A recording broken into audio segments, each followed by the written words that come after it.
Freak out, man. You can't handle the truth. You can't handle the truth. What do all men in power want? More power. My name is Luca Zanna. I was an Italian by birth, and I became an American by choice. Our lives and freedoms are in danger. This is not a drill. If you're listening to this broadcasting, you are the resistance. All systems go. Welcome to Love, Guns, and Freedom. Here we go, guys. You're listening to Love, Guns, and Freedom with Luca Zanna on KTOX 1340 AM and all United States FM network. This show, I always said, every Sunday I try to bring you important news, facts. We are not here to bash at each other. We are not here to, talking about how great we are or how much things we know. This is about learning. Every day it's a process. And I tell you, I learned so much during the last 2 years on the air. And as I told you, I really didn't want to be here. I never asked to be on the air, but they gave me this opportunity, and I really wanted to use the best I can. We can talk during the show, about things that normally in many other commercial stations you're not even allowed to think. Forget about talk. 9/11, about what the government has been doing. Every government, not just the U.S. government. And don't get me wrong, I don't hate the government. The government is made by different type of people. There are good people and there are bad people, like in everything. But we need to start to expose. We need to start to expose the bad part of the government. We need to start to expose exactly what happened to this country, not just today, not just the last 8 years with Obama. This is a long process. And unfortunately, now we are at the final stage. And as I said, we are all in danger, not just in America, it is around the world. We are facing a global tyranny. Now, I had last year, if I remember, an interesting gentleman, Mr. William Binney, that is a former NSA whistleblower. And I was very humbled to have him on the show, and I appreciate his time to share what exactly this agency has been doing to all of us. And this is not about anymore, we need them because, we need to keep us safe. This is way beyond that. If we still believe that we have a Bill of Rights and some basic unalienable rights that our founding fathers fought and died for, we need to start to understand that the Fourth Amendment, just one of them, it is as important as the First Amendment, and so all the others. Now, today I have a person that I'm very proud of her because she has the courage to not only keep talking about this, exposing what's going on, but also she's standing and she's facing a sort of, let's say, consequences, like a punishment almost, that I've been talking about this type of topic with other guests, like my friend Ken from Michigan. This is something that many people many years ago used to laugh at this, but we have all documents, we have declassified documents. This is real. It is now just get to a new level. It's called electronic harassment. It's called targeted individuals. Now, let me bring this very interesting lady, because I think she needs to be the person that she needs to talk about what's going on. I mean, let me just bring her in, okay? First of all, Karen Stewart, are you there? Yes, I am. Nice to meet you, Mr. Stewart. And I like to call you Mrs. because I like that. I think I don't know who you are. I never met you, but you deserve the respect. For me, what you're doing, like I said to Mr. Binney, one day when we will have this country back, and I know we will, we need to thank also people like you who had the courage to stand up and not being afraid to fight like a little David against Goliath. In this case, Goliath, it is the NSA. Please introduce yourself, your professional background, and exactly what type of role did you have with the agency. All right. As you know, my name is Karen Stewart. I am in my late 50s. I began working for the National Security Agency in 1982. I had gotten out of college a couple years before. I had an interest in foreign languages and studied 3 in college and did pretty well. So one natural venue was to go to work for the federal government, and I was advised that NSA needed linguists. So I applied there, and I went through their rigorous background check, and I was hired in 1982. And I spent the rest of my career really translating and sending out intelligence reports to various customers. And by customers, I mean different people in the federal government, different agencies, and sometimes with I sent them to different countries like Canada, England, allies. Mm-hmm. And at a certain point in time, I actually was tasked with investigating something having to do with Operation Iraqi Freedom in 2003. Mm. Well, I found a hidden danger that our military and our government didn't know about and started to write up the intelligence reports. And with me was a gentleman named Gary, who was my technical advisor, because my background was not technical at all.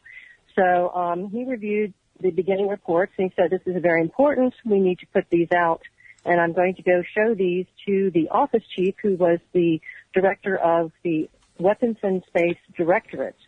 And so he took 2 or 3 of my first reports, went to show him, and he said, no, we're not putting these out.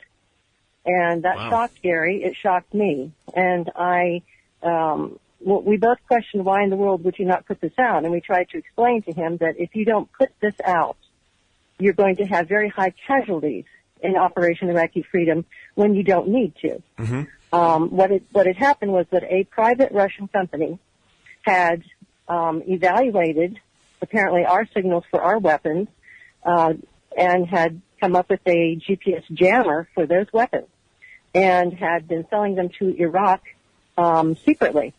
Now, this was in the newspaper, so I'm not giving you anything that was not in the newspapers. Mm-hmm. And so we knew that with these jammers in place, that the surgical strike weaponry that we had planned to use to take out Iraqi targets that were being placed near mosques, near schools, in neighborhoods, we knew that those would malfunction and a lot of innocent Iraqi people would die, and very possibly American military as well if these weapons went off course. So we tried to get the gentleman to change his mind, and he would not. So Gary went to his friends at the Pentagon, because Gary was ex-Marine, mm-hmm. and he said, give this analyst, Karen Stewart, a call, and you ask her what she's sitting on. And so I had calls from generals, adjutants, and all kinds of people saying, what's so very important that we need to know about? And when I explained it, they said, oh, we do need to know about that. And so they went through proper channels and demanded mm-hmm. that the reports be released, and we did. And as you remember, one of the things that was commented upon in regard to Operation Iraqi Freedom was that we had so very few casualties, not American military, not Iraqi civilians, were killed in vain. You know, there was just no overage of casualties. We had minimum. And everybody was very pleased with that. And my reports had engendered probably a 100 or 200 man program, you know, to combat this. Mm-hmm. And everybody just felt like they'd done a wonderful job. Everybody was proud of it. And I ended up being put in for promotion for my work because it was the basis of the entire project. And then I found that I had been removed. And my branch chief, Barbara, had said, I've never seen this before, but you basically were removed from the promotion list. And she had no idea why. She said it was above her. And so I was disappointed, but I, didn't really question it. Went back to work and had another good year where I got promotions for a totally different project. I mean, mm-hmm. not promotions, but awards. And I think by about 2005, a Weapons and Space Promotion Board member, Lori, came to me and said, Karen, on your project, who did this, this, and this? And she enumerated several things. And I said, well, I did all of those things. And then she looked at me incredulously, and she said, that was presented to us by Bob, the office chief, Suzette, your technical lead, and Rita, as Rita's work, and we just gave Rita a double promotion for your work. So I was rather shocked, and so I set about asking a few questions to find out if that was true.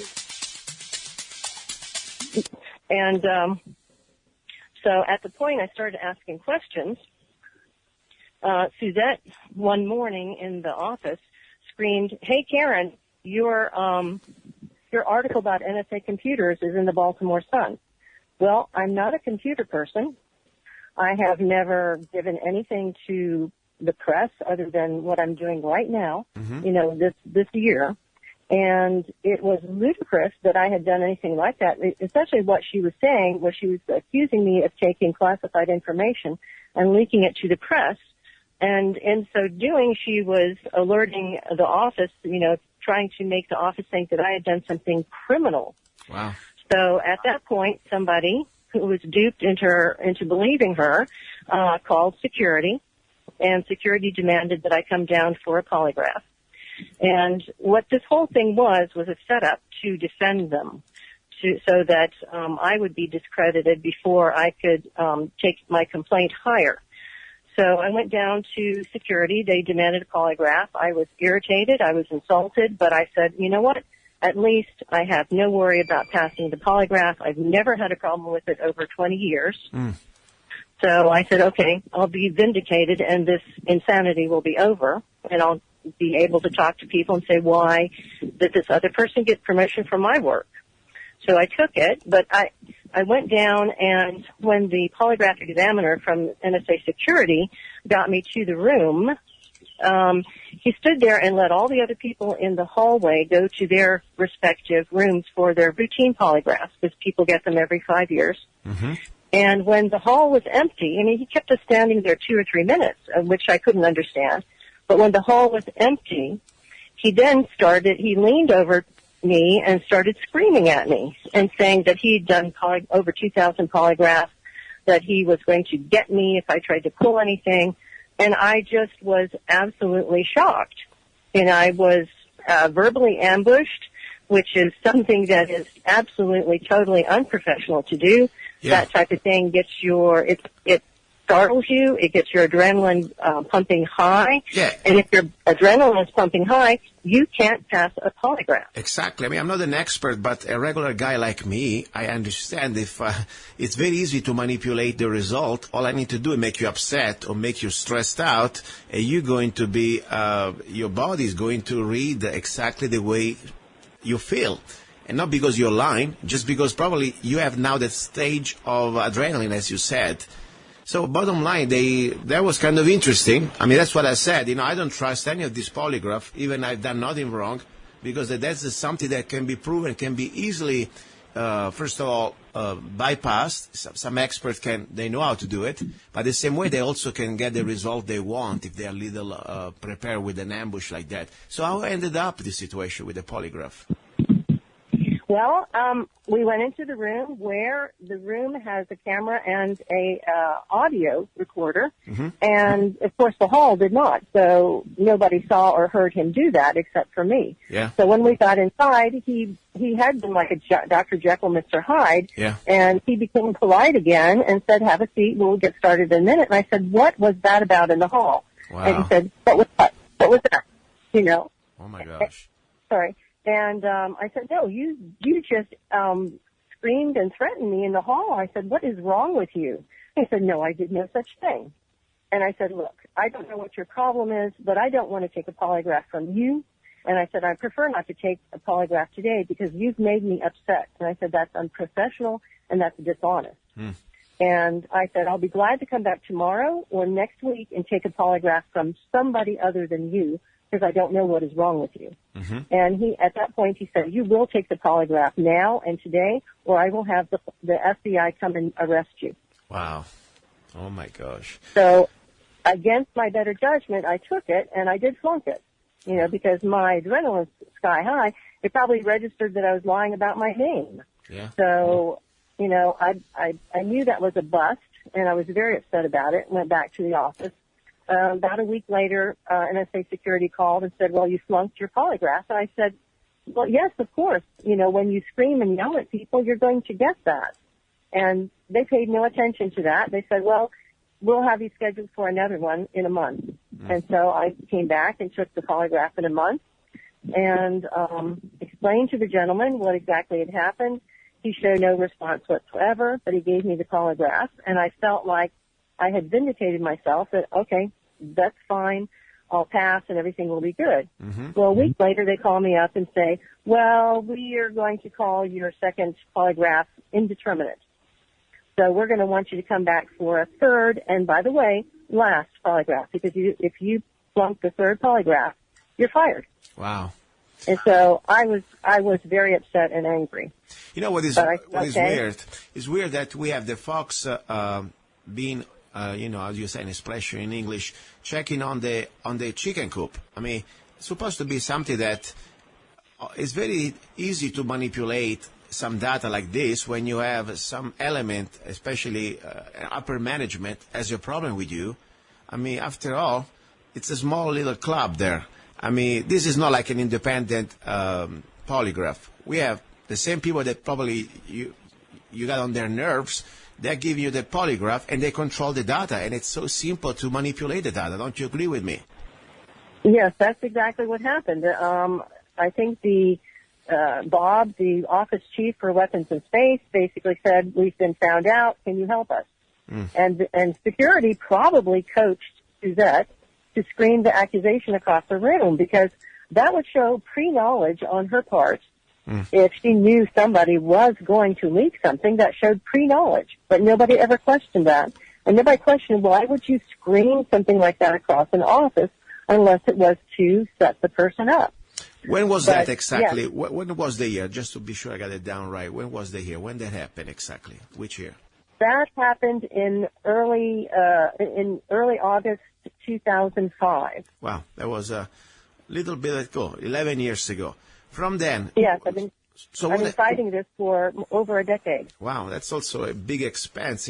Fighting these people that they have unlimited funds because they're using our tax dollar anyway. I mean, you got to fight with your money. It's pretty easy for them just to don't care, even if they're wrong. What they got to lose? They don't. After all, even if they lose, they don't pay out of their paycheck. We pay. The tax dollars pay the taxpayers.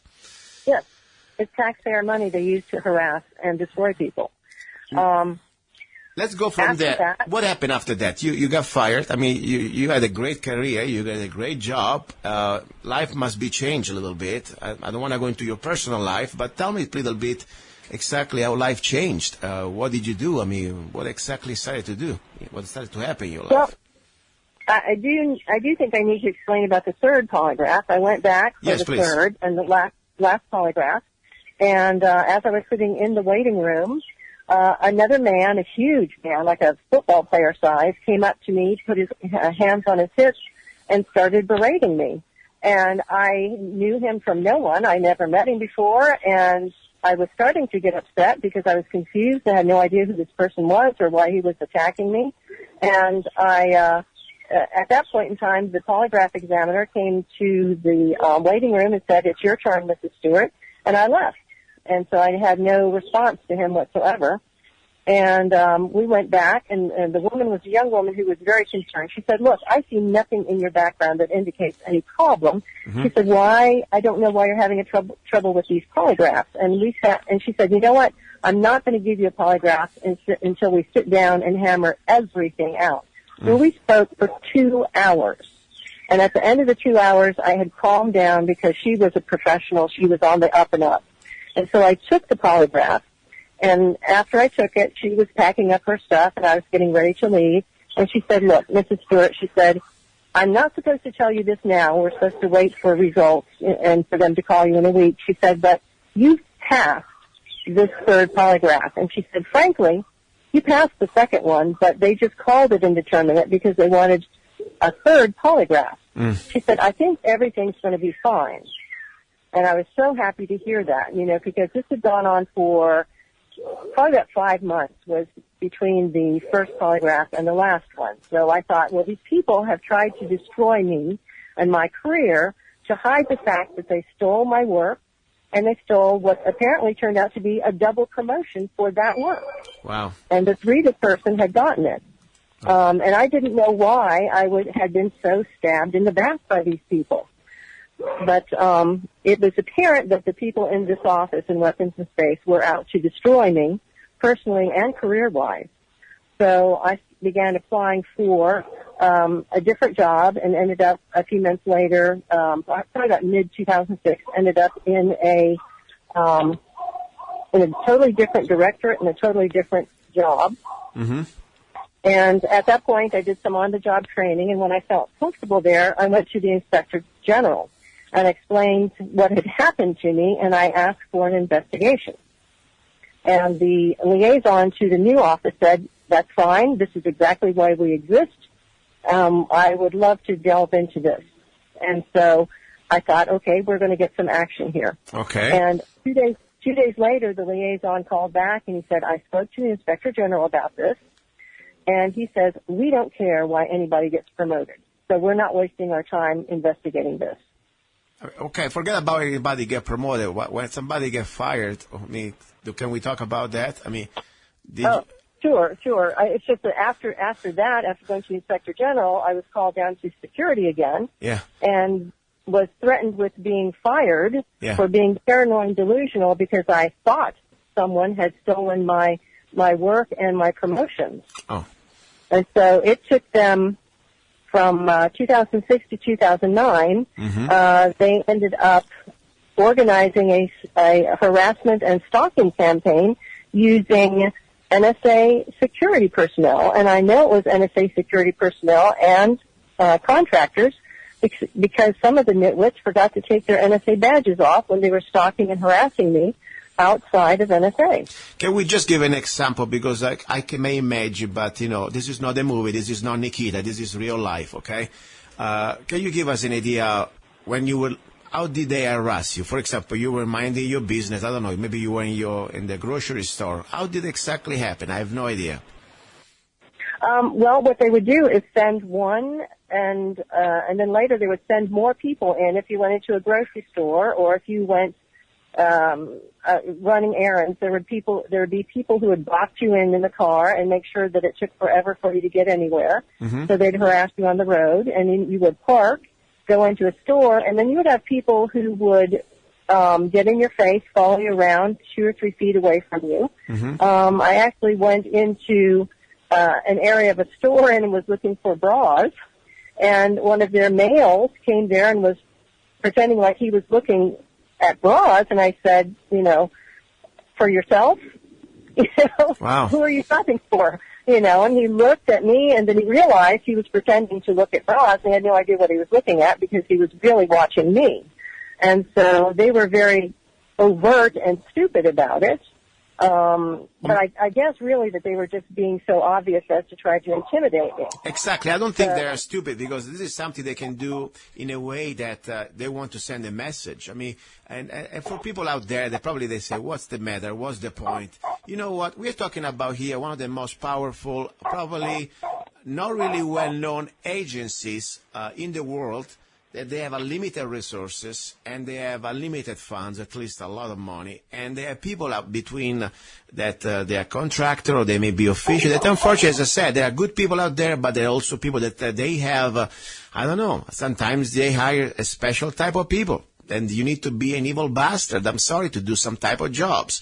And I'm not saying that everybody's evil, but I tell you, there is evil in everywhere, like there is good everywhere.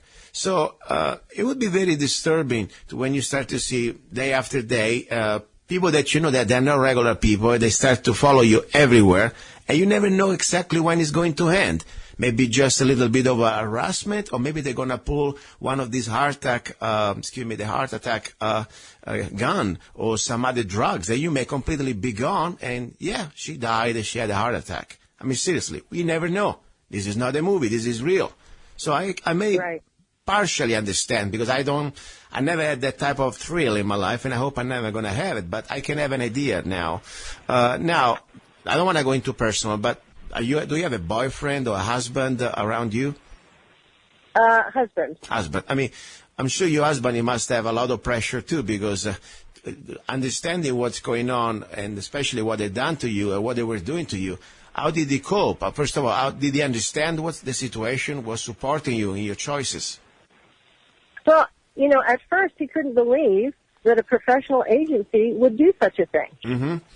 And he was shocked that they were so evil and that they were coming after me for merely going to the Inspector General. which is a right. I mean, there's something called the No Fear Act that says you have a right as a federal worker to go and file a complaint with the EEO, the Equal Employment Opportunity People, or you can file a complaint or ask for an investigation by the Inspector General. That is your right. That is actually your duty. And so the No Fear Act guarantees no retribution if you do so. In fact, these federal agencies teach classes, and they're required to teach a class on the No Fear Act every single year to every single federal employee. So they were obviously breaking the law.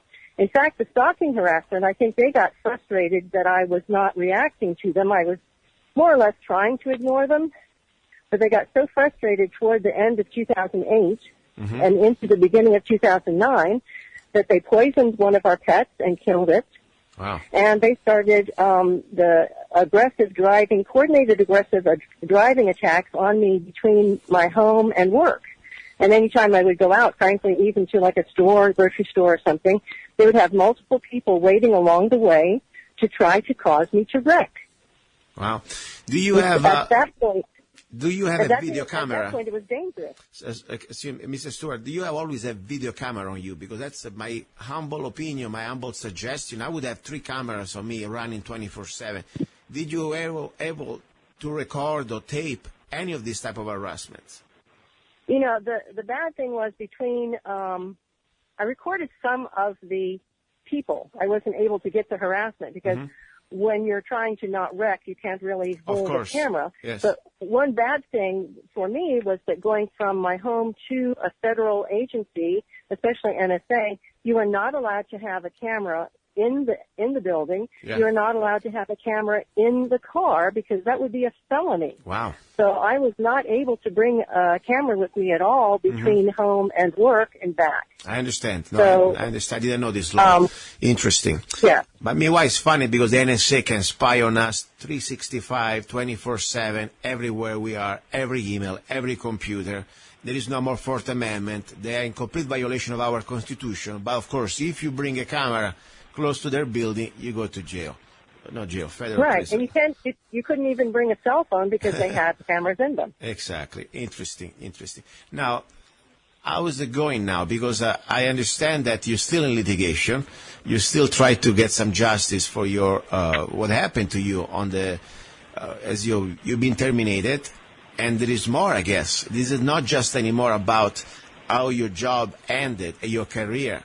I also believe that you, listening to what you know and what you're saying, you're kind of an interesting person because you're saying things that probably they're pretty, let's say, I almost say dangerous, because in these days, to say the truth, it's kind of an act of a revolutionary act in a peaceful way, but it's still an act that is endangering the establishment.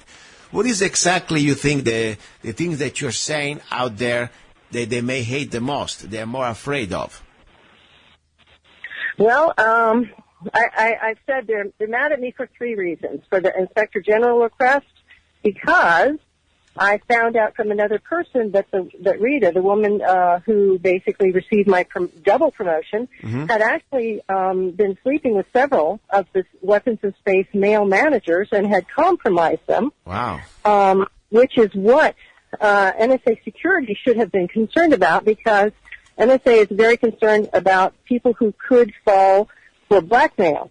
And it was very interesting to me that instead of doing what happens if you're found to have committed adultery and you work at NSA is that NSA security is supposed to call you in, say, okay, we know you were sleeping around. This makes you susceptible to blackmail. So you have 2 choices. You can either resign, or we can call in your wife or your husband, and you will sit here in our office and you will tell the spouse with whom you were committing adultery so that you cannot be blackmailed. Wow. And those are your 2 choices. But instead, in my case, when the woman was sleeping around with multiple managers and they rewarded her for that with my promotion and my work credit, instead they attacked me. And so I suspect, after all these years of thinking, I suspect that she was a security plant who was meant to compromise these managers, who had targeted these managers for blackmail by security. Yeah. And was security using what they were blackmailing, the information they were using, was it for themselves or was it for perhaps another entity? Is NSA security full of moles? Yeah. So that occurred to me.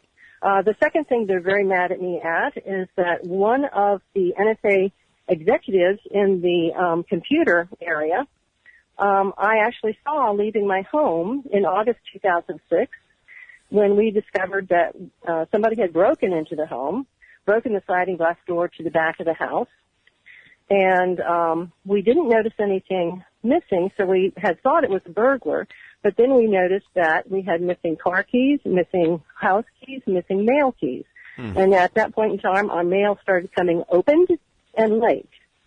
And that, apparently he went in and also bugged the house because we noticed that certain things that people shouldn't know, that they did. Like one time I told my husband, I said, you know, we always go to lunch at 11 o'clock on Saturday because we like to miss the crowd. Yet, for the past several weeks, if we say, hey, let's go over to this restaurant, we'll get there and it's got 15, 20 people in it. And so I said, I wrote on a piece of paper, I said, let's say we're going to this restaurant over here, but let's go to a totally different restaurant. And so we did that, and then we started finding again, okay, now the restaurant is empty, but then within 20 minutes it filled up again when it really didn't before. So we started playing games to see if they were listening to us, and it was quite apparent that they had bugged the house. And I was told later by what I described, I talked to Russell Tice, who is a famous whistleblower. I talked to him about this, and he said, what you're describing, Karen, is called a burst bug.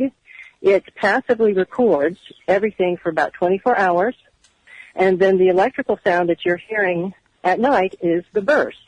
Because the burst bug is passive, you cannot detect it with a bug detector unless it happens to be transmitting for the 5 to 20 minutes that it does in the night. And it usually does that 2, 3, 4 o'clock in the morning, you know, with the hope that the people are asleep and won't detect the noise, but I did. So it was very clear that he had come into the house, bugged the house, hacked into our phone, hacked into our computer, and even put some kind of mini camera into the TV.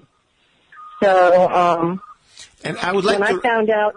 I would like to remind to the people out there that may be thinking, you know, how that can be possible. This didn't happen overnight. I really believe that, like, let's say a rogue part of the government has been doing that way before even the Patriot Act. But for sure, since 2001, with the Patriot Act and the National Defense Authorization Act of 2012 and the clause of indefinite detention and all the different type of violation of our rights, this is now in their mind. They think it's legal. They think they can do everything they want, and that's what they're doing. I mean, what is your position on, first of all, as an American? Not anymore as a person working for NSA or any agency. As an American woman, what is your position on the Patriot Act and also on the National Defense Authorization Act of 2012 that for the first time brought us back pre-Magna Carta, where now there is no more due process, and the executive, in this case the president, can declare anybody he likes or he feels like it, just because suspected to be a terrorist. They can throw you in the dungeon, not even anymore in jail, without due process for an indefinite vacation on some desert island. How do you feel about those two pieces of legislation? At the time that they were passed, I thought they were mistakes, and now I still think they are absolute gross abuses of power, and they are an excuse to destroy the democracy and make it a dictatorship. I mean, there's no reason. If you have people who are coming into the United States who are a threat to you, then you just don't let those people in. Mm-hmm. We do not owe the world for anyone who wants to come here to come here. Any sovereign country needs to decide the standards by which they allow people to visit and the standards by which they allow them to become citizens. Exactly. It is not up to the world to tell us what we need to do for them.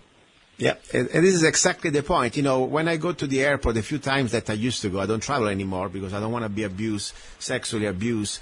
And I really realize that is the biggest joke because meanwhile, especially if you live in Arizona or one of these states like Arizona with the southern border with Mexico, you realize that we have no borders. this administration, like the other one, I mean, Bush was trying to do the same, less successfully than Obama, but he tried.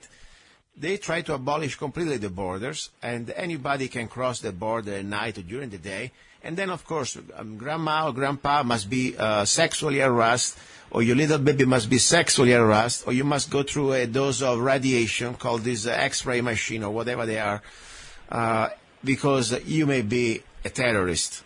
Meanwhile, we have open borders. That's the most insult to intelligence that anybody should understand what's going on here. But I'm glad that you're speaking out in this situation, too. Now, I would like to, before we go into the harassment, because there is a topic that I think is very important. This is not just about your nightmare. Probably you're not the only one. I think many other people, many women, this is not just about women. I was reading articles that men, they were also sexually harassed in many federal agencies. So nothing surprises me, really. But the interesting part is what type of revenge, using the system that they control, the technology that they control, can use on individuals now. Just because they have the little power, they can use it without any type of supervision. And that's the scary thing, should make us understand that we are all potentially a target, not just people that you work for the NSA or any other agency there. Now, what is your opinion about, first of all, the last 8 years under this administration? And I'm not a fan of the other one. I'm not trying to be partisan here. I don't care about party. But since this man's supposed to change all the bad things that Bush wanted to do, what is your opinion about Mr. Obama? I don't think he won the presidency the second time. I think that was done by voter fraud, and I think that he works for people who are out to destroy the United States. And I was not a fan of Bush. I think he made gross errors, but I think he was manipulated by much smarter people whose agendas were evil. Mm-hmm. And Obama has carried on the same evil against us. It's just whether you're hit with a right-hand punch or a left. Exactly. They both have done tremendous damage. And, any government that sits there and says, oh, gee, we have no choice but to let in rapists, robbers, terrorists, they're at the border, they have to come in. I'm sorry, but they are putting you in danger for the purpose of telling you, in order to protect you, I'm sorry, we need to take away more of your rights. Mm-hmm. So this is a ploy. Yeah. It's funny. It's a very obvious ploy. Yeah, we spend billions of dollars to defend the borders of Korea, South Korea. I mean, not even a rat, a little rat can cross that border without being probably bombed the hell out of it, okay? Or even the borders with Iraq, okay? I mean, we're spending billions of dollars. But we cannot have enough resources every time to defend our sovereignty, our basic rights of a nation, to defend our borders. And, of course, having the borders open, then they have the excuse that the terrorists are here.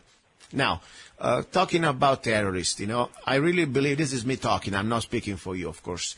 I really believe that Al-Qaeda was a CIA operation. Honestly, it even didn't start with Bush. That was in the time of the 70s, during the Russian occupation. There was a code name for this sort of group created by the CIA that is still work for the CIA, and I believe that was also part of this big fraud during 9/11. That's me talking. Now, talking about your opinion, what do you think about 9/11? Do we believe the official version of what the government tell us, that there were these, 19 people with a turban and the cross, the little cat boxers, and Osama bin Laden, why he had a little bit of dialysis left in him, and he was doing all this high-tech operation from the cave in Afghanistan, and we had 3 buildings going down in New York hit by 2 planes. No, only 2 buildings that were hit. The other one fell down by sympathy. What is your opinion about 9/11? Do you believe the official government version, or you maybe have your own opinion, according to facts? Well, let me tell you my experience, mm-hmm. and then you can conclude what you would like. Yes. We were allowed to come back to the building to work about 2 days after 9/11. And as I was coming into the building, I saw a gentleman who's probably in his early 40s. He was in the area where I work, but not the same office. And I walked up, and 3 women were around him trying to comfort him, but he was crying like a baby. He was heaving crying. And I stopped, because you don't usually see a man in such distress. And what he was saying was, we had all the information we needed to stop 9/11. We had all of it.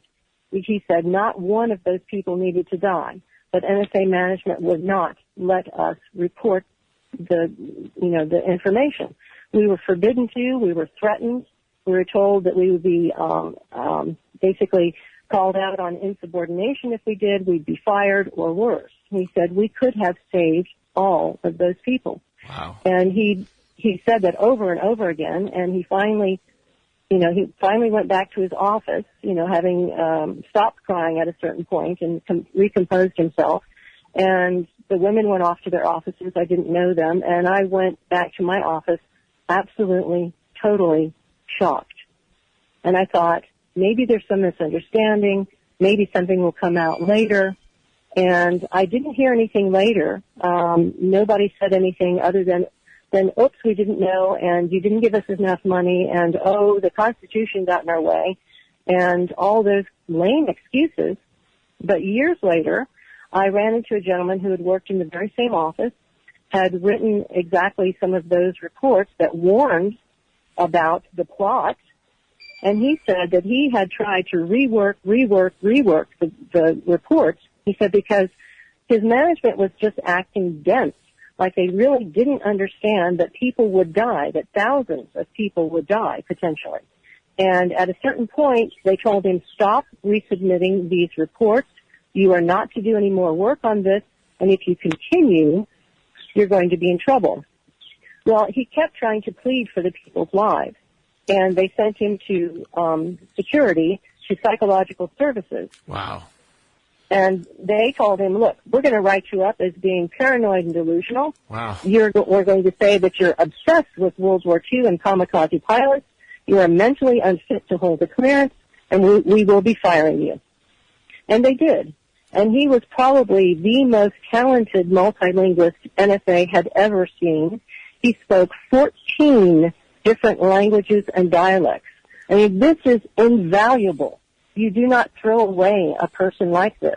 My gosh. And when I met him, he was on the verge of an emotional breakdown because they had so stalked and harassed and intimidated him. They'd broken into his house and moved things around to let him know they'd been there. They actually did fire him, and he told me that for 10 years he was blackballed from getting any kind of job that was over minimum wage. So he had lived in near poverty for a decade when NSA security came to him and said, you will never repeat anything having to do with 9/11 or we will make sure that the rest of your life is misery. They said, so just get whatever job you can and we'll leave you alone as long as you shut up. What is he doing? Is he shutting up or is he going loud? I mean, did he write a book or something? What did he do? He's still around? He's still around and he will not speak of it. Okay, I understand. I spoke to him one time, and he confirmed all of this that I told you. And when I came back later for questions, he said, I'm not speaking about it ever again. I understand. Wow, this is, I already have the facts. Honestly, we don't need to be scientists. We don't need to have 14 degrees or learn 20 languages. All we need to have a brain, every American out there who has a brain, a little bit of courage, and also, let's say, being not afraid to stand up for the truth. Because the point is, look at with your own eyes. Use your brain. Look at Building 7 falling down on free fall when no plane was never hit it. Look at the Pentagon. We don't need to be physicians or physicists or whatever you want to say it, geniuses. Look at the hole. You can see on YouTube the first 15 minutes when CNN did this sort of a special video, the first one to be there. There was like not even a 15-foot hole, and there were nothing that resembled an airplane, especially the two huge titanium engines. There was not even nothing. I mean, that's an insult. We had to wait 2 years of lawsuit to get a little bit of a photogram of this video of the cameras. Of course, they were all confiscated after the alleged airplane hit the Pentagon. And, of course, after the lawsuit, all we got was a couple of flashes that I don't care how many times, Mr. O'Reilly can say, don't you see the plane? No, I don't see the plane. There is no plane. And there is so much more. I mean, books have been written, videos have been made. I mean, there is an association of more than 1,200 engineers that they study science, and they can prove it with science that it's impossible, all the lies that we've been told. And why this is so important? Because back now where we are living, we have no more the basic Bill of Rights is gone. That's why we went to Iraq. That's why we're justified to go around now the Middle East and drop trillions of dollars to the military-industrial complex. And, this is not a hippie talking. I'm a guy that will believe in the Constitution, or believe in America. I was even born here. But this is not about left or right. This is about tyranny of freedom. We better all wake up and stand up together, especially people who they think they are on the right, people that they think they are conservative. You just being fool, okay? That's why with you, they've been using you like puppets. And so Obama be using you Democrats like puppets, because more bombs have been dropped and more drones have been flown and burst into hell to innocent people. So that's the point. And now more tyranny we have. Look where we are living now. NSA is pretty much spying on anything we do, not just the suspected terrorists, not just overseas. I mean, you're familiar probably more than I do. What exactly now where we're living? I mean, Mr. Snowden told us every computer, every email, everything is under inspection. Is that right or not? It looks to be that way, because NSA, when they started, their charter said NSA can spy on people who are on foreign soil, who we perceive as threats or enemies. NSA had no jurisdiction whatsoever on American soil. If the foreign person they were monitoring overseas came to the United States, they still could not monitor that foreign person. What they needed to do was alert the FBI that a suspicious foreign person was in the United States, and then it was the FBI's duty to watch that person. NSA has been forbidden to do anything against Americans overseas or Americans in country. But all that changed after 9/11. Exactly. Now, we know that they're spying, they're listening, we already know, and one day we need to find out enough congressmen that they are not paid off and probably blackmailed, because that's not the thing I really believe they're using now, the NSA, or at least part of the NSA. I'm not saying everybody's bad, but they can use the rogue part of the agency to have that technology that they can spy on every aspect of your life and then, of course, control you and blackmail you. And that goes for judges and everything. Go ahead. Well, there's a legitimate side of NSA. There are the vast majority of people who are doing a legitimate job, but there is a part of it that has gone absolutely, totally rogue, and that would include NSA security. Yeah. I understand, and this is in every agency. I mean, many agencies, even the FBI, there are good people there. But unfortunately, when you have the top, all you need to do to control the rest, you control the head, or at least the upper management. That you can control the rest of the organization. Now, well, if you're sending women to compromise top managers, if you are NSA security sending women to compromise top managers, then you, in essence, are the shadow government of NSA. Exactly. And that's a normal, basic one. I mean, seriously, we may watch this stuff on the video, but this is not a movie. This is real and makes sense. Now, you're still during this lawsuit. Where are you with this lawsuit exactly? Which part are you? I mean, how many more years and more thousands of dollars do you think you're going to give to this system of? Oh boy. What do you think? Well, they fired me in 2010 for fraudulent cause. And so I had my lawyer sue them, and it took this, it's really an appeal to an illegal, employer action is what it's called. We'll just call it a lawsuit in short. So we filed with the EEOC, which is the Equal Employment Opportunity Commission. They found grounds to accept the, lawsuit. And then they said, well, we'll get around to it when we can. And it's been sitting there on the docket for 6 years now. Wow. And at the beginning, NSA said, well, we demand a gag order. Oh my and gosh. At the time, I really couldn't fight it. I didn't have the money to fight the gag order, which I really did not want. But I had to continue forward with the lawsuit to get my proper compensation for lost wages and my proper retirement level. And so we abided by the gag order. Well, last February, when I had my lawyer subpoena corroborating evidence identifying the NSA executive in the computer area who had actually broken into my home in 2006, right after the subpoena, NSA sent personnel down to Tallahassee, Florida, which is where I moved to. And according to the sheriff's deputy that I spoke to, the Sheriff's Department had supplied escort deputies to take NSA personnel from the airport, which is a private airport, not the public airport, had driven them across town to the Phipps property just north of Lake Jackson. And at that point in time, I didn't know they were here, except that the deputy confirmed later. At that point in time, I started being stalked and photographed again. And I thought, okay, it's been 6 years. Is this really starting up 1,000 miles away from NSA? And, you know, I just kind of shook my head and I said, well, okay, maybe I'm just, you know, overreacting. And as time went on, in April, I actually was being followed and photographed. Karen, and I said, okay, well, apparently here we go again. Mrs. Stewart, let me stop you 1 second. First of all, before we go with the final part, talking about the electronic harassment, I would like to have you on record, and I'm not going to speak for you. I'm going to ask you a question. Do you ever contemplated the idea or have the, let's say, the desire to commit suicide, to kill yourself? Absolutely not. Okay. This is very important, you know, because you never know. I mean, I don't want to see you one day find out that, headlines of the newspaper, something bad happened to her. She was very depressed.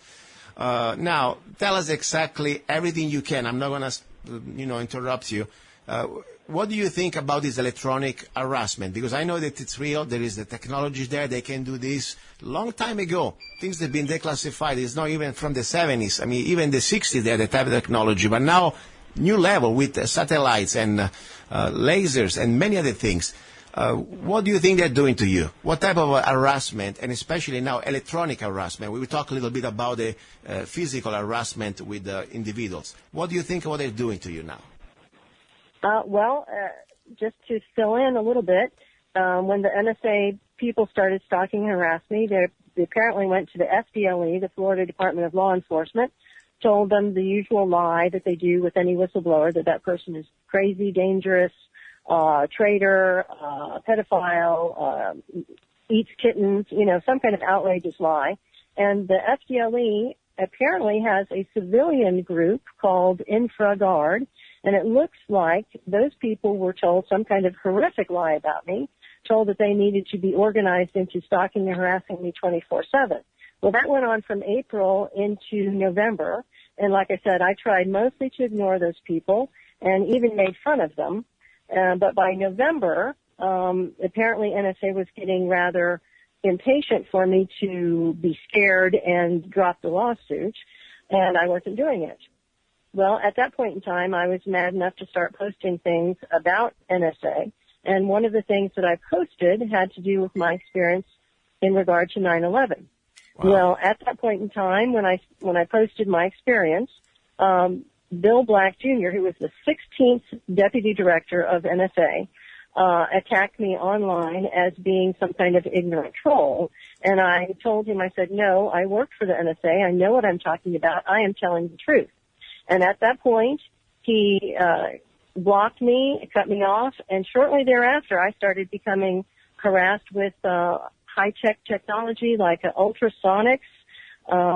It just, the first time the electronic wave hit the house, it knocked out the microwave oven clock. It is unreadable now. The oven itself, it has a clock. It's unreadable, and it wreaked havoc with the brand new dishwasher and the refrigerator. Wow! So we knew something had happened, but we had no idea what. Just kind of a wave went through and wreaked havoc with all these electrical appliances the very same night. And from that night forward, we got electrical harassment every night just after midnight, and it would turn off just before people would start to go to work and pass by the house. So I'm thinking they apparently did not want other people to pass through the electronic beams, or whatever you want to call them, waves, because they might notice them because they were that strong. So it looks like what they do is they hit you hard and strong for a while to damage you, and then they let off and do it continuously, and they work into 24/7 with, then they hit you with some kind of beam every so many days. It's really nasty and damaging. But what they're trying to do is that they are trying to take these various waves, like I said, ultrasonic, microwave, and other ones that I don't even know the name of. They hit you with it, bombard you, and what they're trying to do is destroy something cellularly, and they're hoping you get a heart attack or a stroke or some kind of seizure that kills you, because they are destroying your body each and every day, little by little.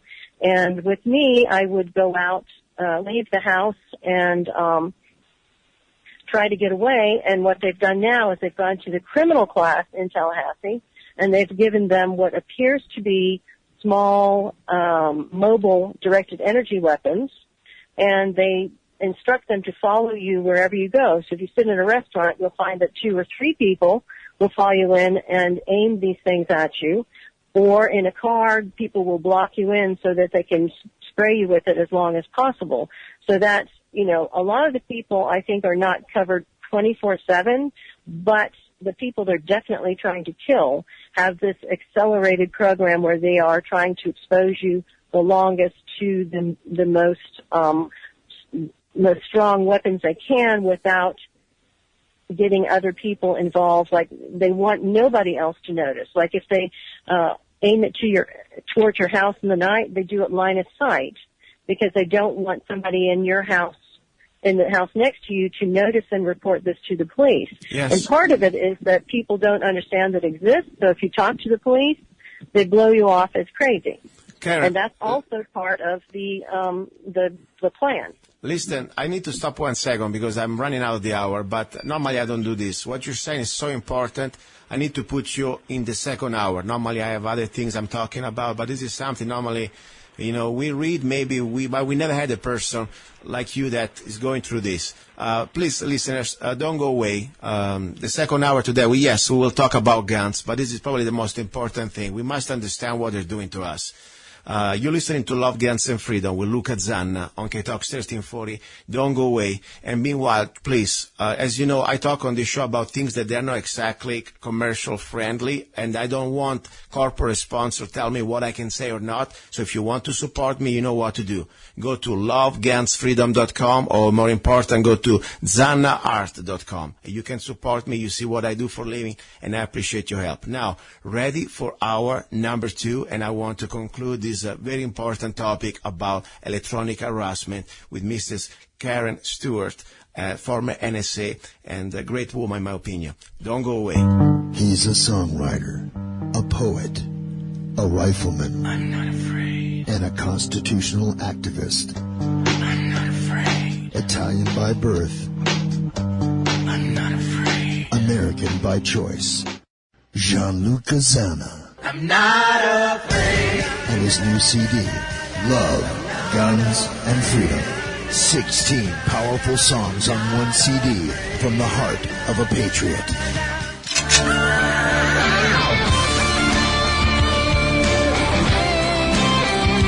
For download or to order the CD, go to www.lovegunsfreedom.com. You're listening to Love, Guns, and Freedom with Luca Zanna on United States.FM network. Okay, this is the second hour, and normally we talk straight about guns and training and Second Amendment right, but today I had to do an exception.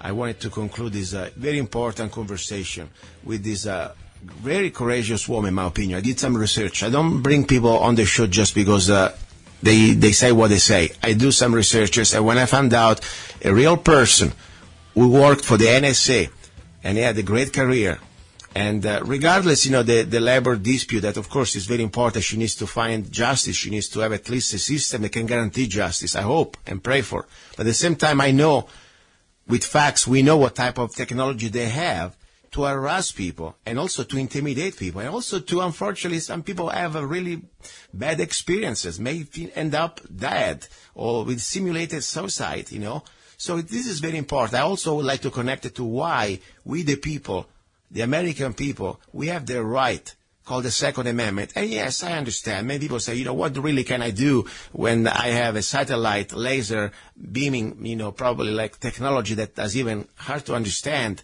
or maybe they can, poison you at distance. What really a gun gonna do on me? Guess what? I still rather to have a gun on me, because probably between the laser and the satellite and the drone, I'm still a human being. Than many other situations, maybe they go closer to just somebody try to jump on you. And they use also that. They use also different approaches. So I think it's our right. And I'm sorry, I don't know exactly which state. I think it's Maryland, where our guest lives. But I wish everybody in every state of America had the right to keep and bear arms without any license, government license. Mr. Stewart, are you there? Yes, I am. Please, let's continue this very important part about electronic harassment. Go ahead, finish what you were saying. Well, I will say that when the last part of the harassment by NSA in Maryland, when I was living there and still an employee, at that point in time they brought in civilians, and I learned about gang stalking for the very first time, and I was horrified that we had so many sociopaths in our society. But I read a little bit about electronic harassment, and I really didn't know if that was feasible or not, not being a really technical person, being more a linguist. And so I reserved judgment on that. And then for years, I really didn't think much about it until I started getting the emanations coming into the house, and they were giving me horrific headaches, stomach aches, and shooting my pulse up to like 118, waking up from a dead sleep with a pulse of 118, which was outrageous, and my sitting pulse was probably about 60. And so I realized later that this had to be electronic harassment. And so I did much more research on it, and I said, dear God, this is bad enough that this is happening to me and my family. But when I read that there were maybe 350,000 people in the United States being experimented on, I was horrified. I mean, I truly felt like, the part in the Bible where Jesus sits and just cries for Jerusalem. He looks out over the city of Jerusalem and cries. I got that kind of feeling when it hit home how very many people are being experimented on. And I say that because it looks to me from talking to different people and having them email me their experience that the vast number of people who are being made into guinea pigs are absolutely totally innocent people, maybe picked at random or maybe picked because some very evil person with power or connections has said, I don't like the way they comb their hair, I don't like the color of their shutters, put them in the program. Wow. And the vast majority of these people have no idea why they were singled out. Now, as far as I'm concerned, I know that this fight with NSA for basic justice is what put me in their crosshairs. And the last straw, apparently, was when Bill Black Jr. decided he didn't like the fact that I was telling the truth about NSA, and he's the one who ordered them to put me in this electronic harassment program. I have no doubt about that. So if anybody wants a concrete name, it's Bill Black Jr. of Pasadena, Maryland. So that shows you direct ties to NSA. Wow, and I would like to ask, I know you're fighting still for your rights, for your termination, and also you're doing something more than that, because it's not just about the lawsuit to try to get justice for your compensation and for your career that now you don't have anymore, but also you talk about things that, I tell you, not many people have the courage to talk about, and I give you a lot of respect for that. And I really believe that is more than just fighting for yourself. You're one of the few people out there that had the courage to say things that we need to talk about it, that people must learn about it, like 9/11, like this electronic harassment, like the corruption. This is vital. Do you have a website or a place where people can contact you? And maybe instead of just say, great job, maybe they can say, maybe we would like to help. Maybe we would like to send you a check for your lawsuit. Maybe we would like to send you a bottle of wine. I don't know, something. Do you have even a bottle of wine sometimes helps. Trust me. How can we help you? I appreciate that. Wow, that's not something I was expecting. I don't have a website. I gave Share These my email, which is kams56@me.com. Shazib wrote 2 articles having to do with NSA corruption. The latest one released about a week and a half ago, having to do with electronic harassment. Now, as far as the lawsuit goes, my lawyer informed me, she said, you broke the gag order, and so NSA may come back and say to the EEOC, we demand you dismiss her case without even hearing it, because she broke the gag order that we demanded. Wow. And I told my lawyer, I said, the lawsuit is not as important. I said, I am fighting for my life. I said, and if they do that, I said, you return a letter to the EEOC judge and you say, we contacted you twice to tell you that our client was in danger from NSA because they have broken the gag order. They went to the FDLE. They went to the Vigilante Infraguard group in Tallahassee, Florida. They went to criminals, and they lied to all these people about our clients, hate mongering and fear mongering, and turning these people against her. Thousands of people against one person. They broke the gag order. They are endangering her life, and the only reason she went forward with breaking the gag order is to save her life. Yeah. So I told her, I said, no gag order. It is gone. Yes. If NSA can break it and lie about me to hundreds or thousands of people, there is no gag order. We're not doing one-sided gag order. Okay.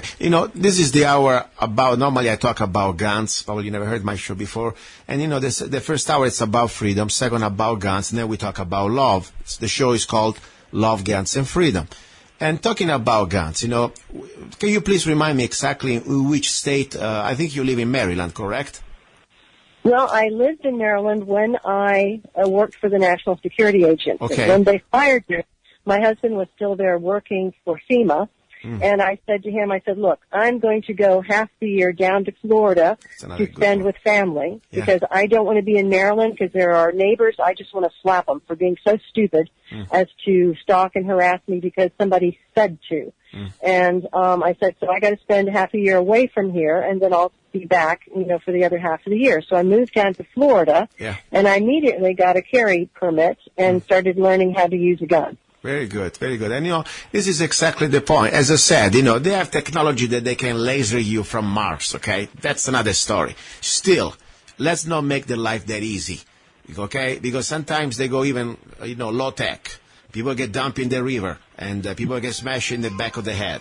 Of course, somebody's trying to reach me. Let's see, anybody here? NSA? No, we don't have NSA yet calling me directly. But I know, by the way, that is funny. I found out that a few months ago, my website, zanna.us, and it's an humble website. I write songs, mostly. That's what I do. It was visited by different IP address, and among those was Homeland Security. And they didn't buy even one song, these cheap bastards. Seriously. No, and I don't know why they go to my site, but that's funny. That wish they buy something. Just 99 cents, you can buy any of my songs. And then it's funny because, I'm a very small little guy, I tell you. My show, it's local. Yes, I'm also on the internet, but, I'm a guy with an accent. Sometimes people cannot even understand me when I'm talking. Really, why do you even bother about me? But it's funny that 3 years ago, I have him on video. It was 4 years ago, excuse me. I have on video that I have a special antivirus firewall, this kind of a fancy thing. Out of the blue was beeping and alarming me, and there was this IP address was trying to break in, and I do a reverse search with IP address, and it was the Department of Defense from San Antonio, Texas. And I called them, and I put it on video. I got YouTube out there. And I was shocked. I said, what do you want from me? But you know what? Makes sense. Because, now they're doing this probably to almost every one of us. It is not just a person. Don't think that it's a little guy, behind the cubiculum and working on your case. Probably it's all automated. Maybe there is an artificial intelligence. They go through different database and different type of parameters. And they can start to create their own little map of people that they could be dangerous, like yourself, that you are not afraid to speak the truth. And maybe me, even have a guy with an accent, they say, never know, maybe somebody may understand sometimes what he's saying. So they put you there, and this big computer starts to harass. What do you think about this?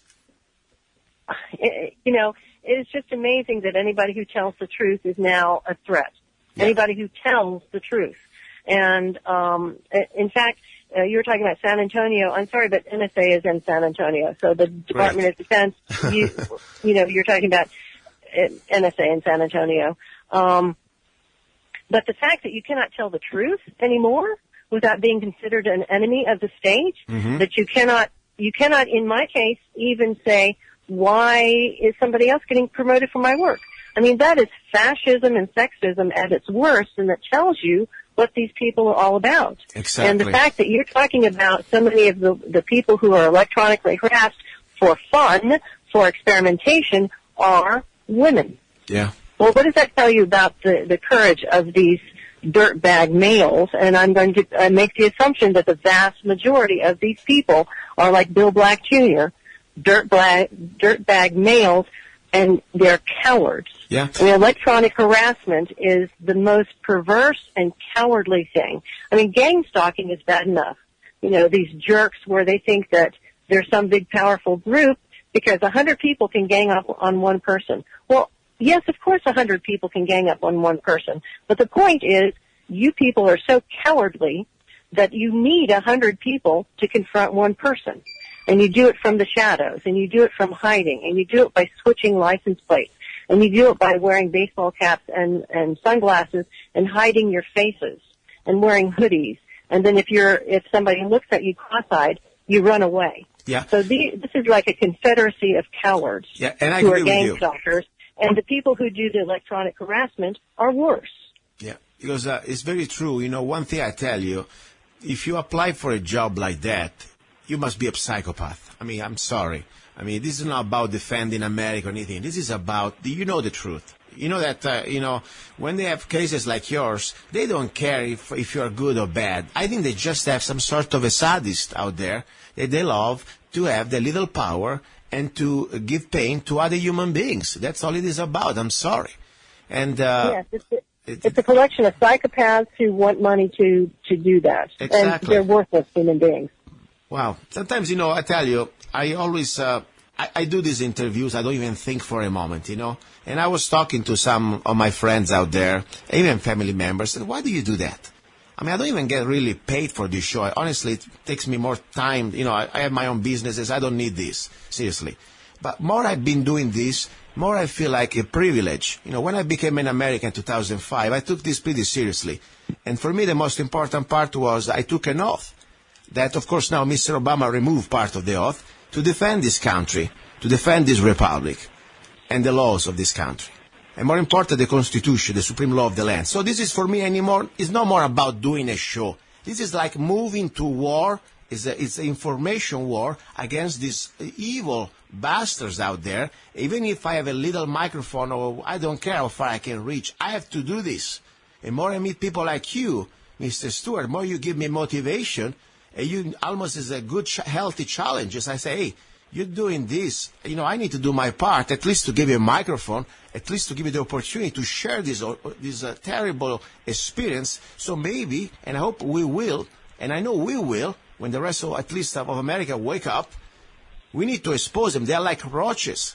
And only when people, they're going to have this information, when we put a spotlight on these roaches, we're going to at least have a chance to remove them from what they're doing. Now, I hope so. Go ahead. No, I was just saying I hope so. I think if this comes to light and enough people know and start to demand of the government, what is going on? How is it you are attacking your own citizens? These people need to go to prison for war crimes, for crimes against humanity. This is the worst betrayal of your country that you can do.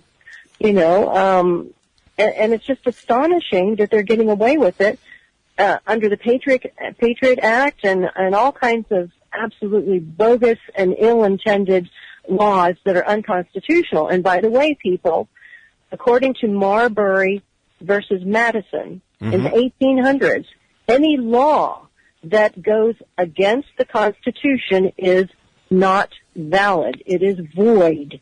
Exactly. It's null and void. You stand on that Supreme Court decision. Yes. Now, I have another final question for you. Coming down to this assault on our Second Amendment from both parties, the Republicans, Bush is being as bad. Trust me. I mean, he was trying to, he gave the opportunity to Congress to repeal this assault weapon ban. The only thing, Congress didn't do it. Of course, Obama is doing all in frontal assault. Well, don't you think that maybe some of these, let's say, mass shooting or a situation that they are very suspicious. Maybe they were part of a mind control. For example, there was one situation that was, I think, at the Navy base a couple of years ago. There was this former military guy that yet something he said talking about these electronic weapons that it was hammering his brain. It was an ELF weapon. Do you remember that?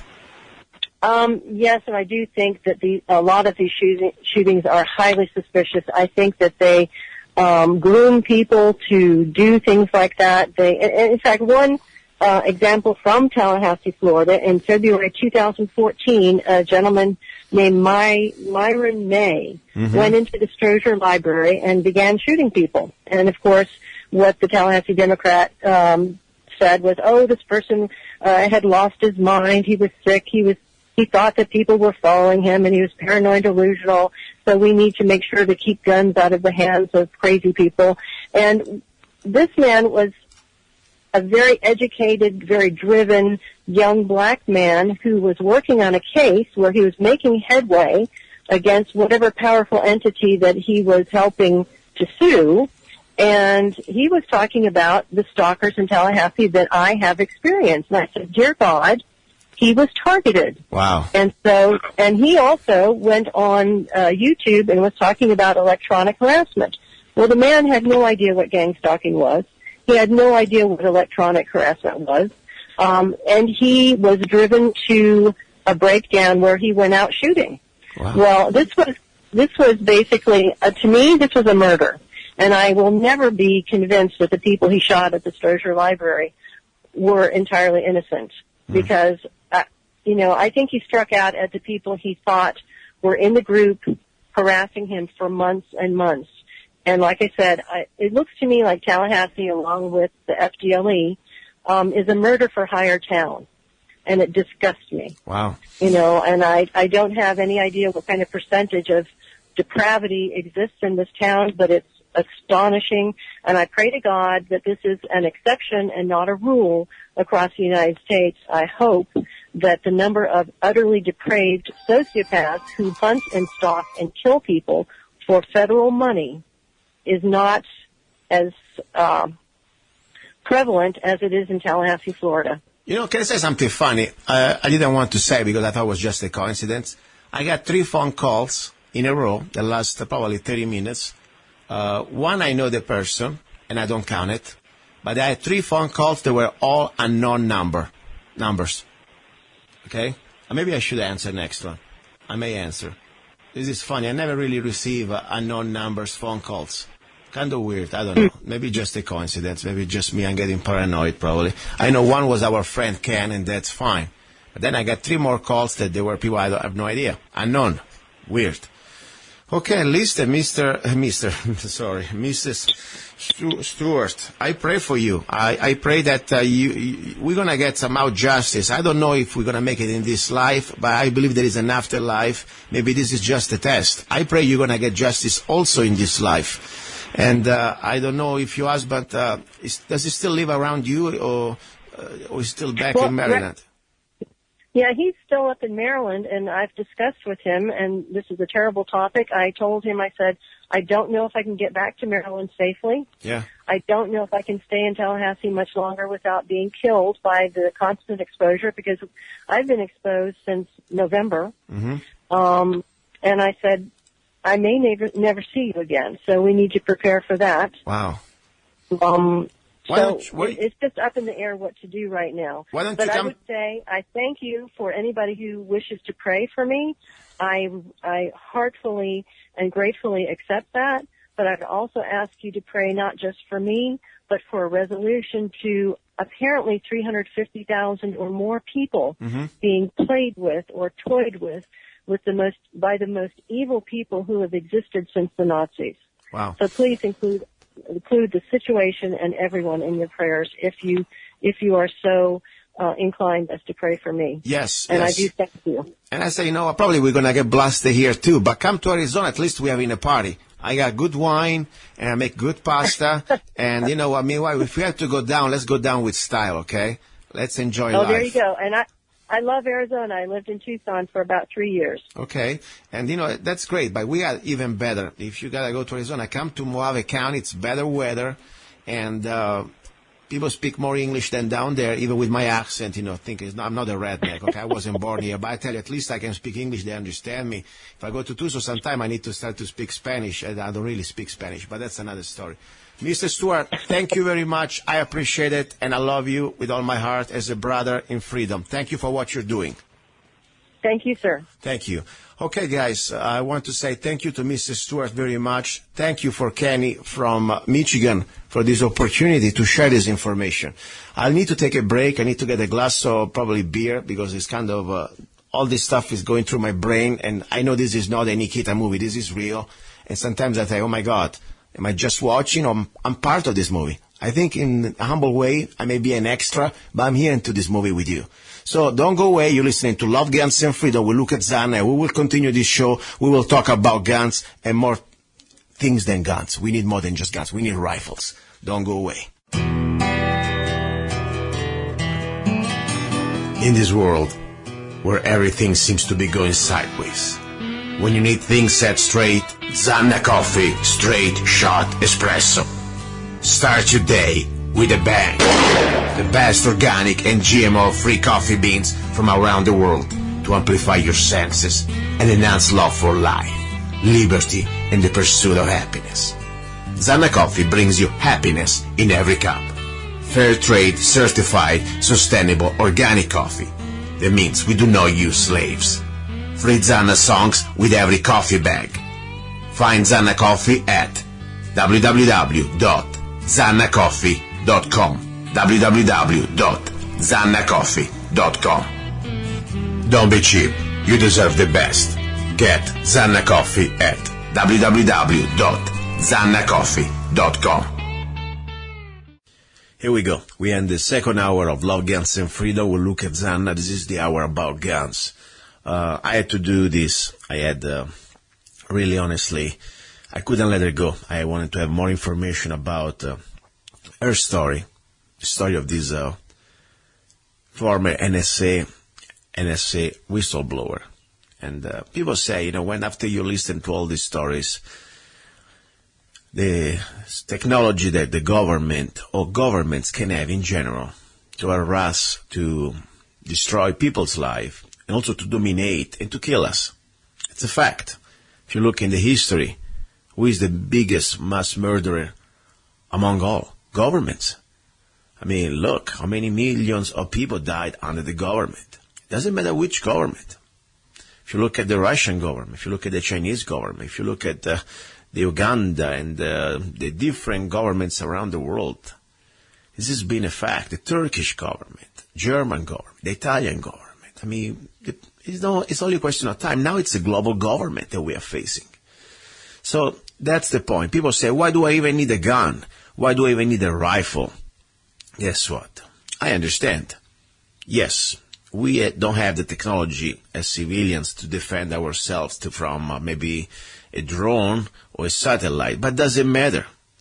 A rifle is more than just a weapon. It represents the spirit of freedom. It represented the fact that, after all, right now, till we have an armed population, we have at least a deterrent. They cannot kill us all. If we are completely disarmed, it would be much easier. Let's put it in this way. That's why every law-abiding American, and I would like to say a human being, I don't care if you're in Africa, I don't care if you're in Russia, I think every human being, this is a human right. Of course, unfortunately, you don't have it.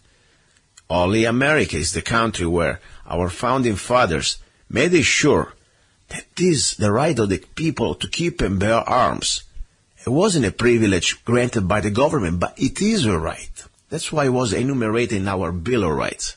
And I say enumerated. It wasn't about declare. This is not like, okay, this is, we give you the right. No, this is just reminding.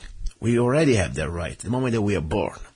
That's the point. So, people say, why do I even need a gun when I have all this situation going on with the government? What can do to us? I understand. I do.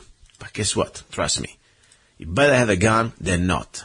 Because as much as there is a much high tech out there, There's still a need to use some low tech to knock us down, believe it or not. Okay? And it's not still completely a Terminator scenario, all AI. Not yet there. We will get there if we don't stop it. But now we still are in the need that every man and woman should have at least a rifle. That's my point. Now, coming to the point of the rifle. I got good news. Finally, it took me time. I'm just a regular guy after all. I don't have like a team of slaves working for me, okay? I'm not a corporation like, I don't know, IBM or things like that. I'm just a guy, I have ideas, and I create ideas, make them real, make them practical, make them hopefully a product. Because this is exactly what it's about. Differently from the government, little guys like myself, we create things. Sometimes we make mistakes, but it doesn't matter. This is part of freedom. And we create products or services that hopefully the public with free market will accept. There is no coercion. There is no forcing. We're not forcing you to buy as a private business anything. It's not like the government. You must buy that. You must put the helmet. You must put the seatbelt. You must buy health insurance because we say so, and the price is going to be double and shut up. No, this is not what about freedom is. Freedom is the opposite. We create a product, and then we let the market answer.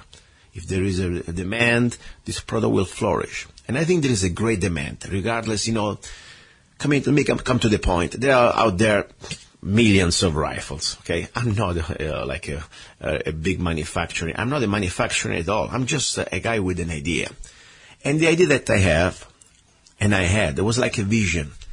I wanted to enable every law-abiding American, in this case American, because this is the way, where you can buy my rifle. I wanted to envision every law-abiding American to have at least one rifle.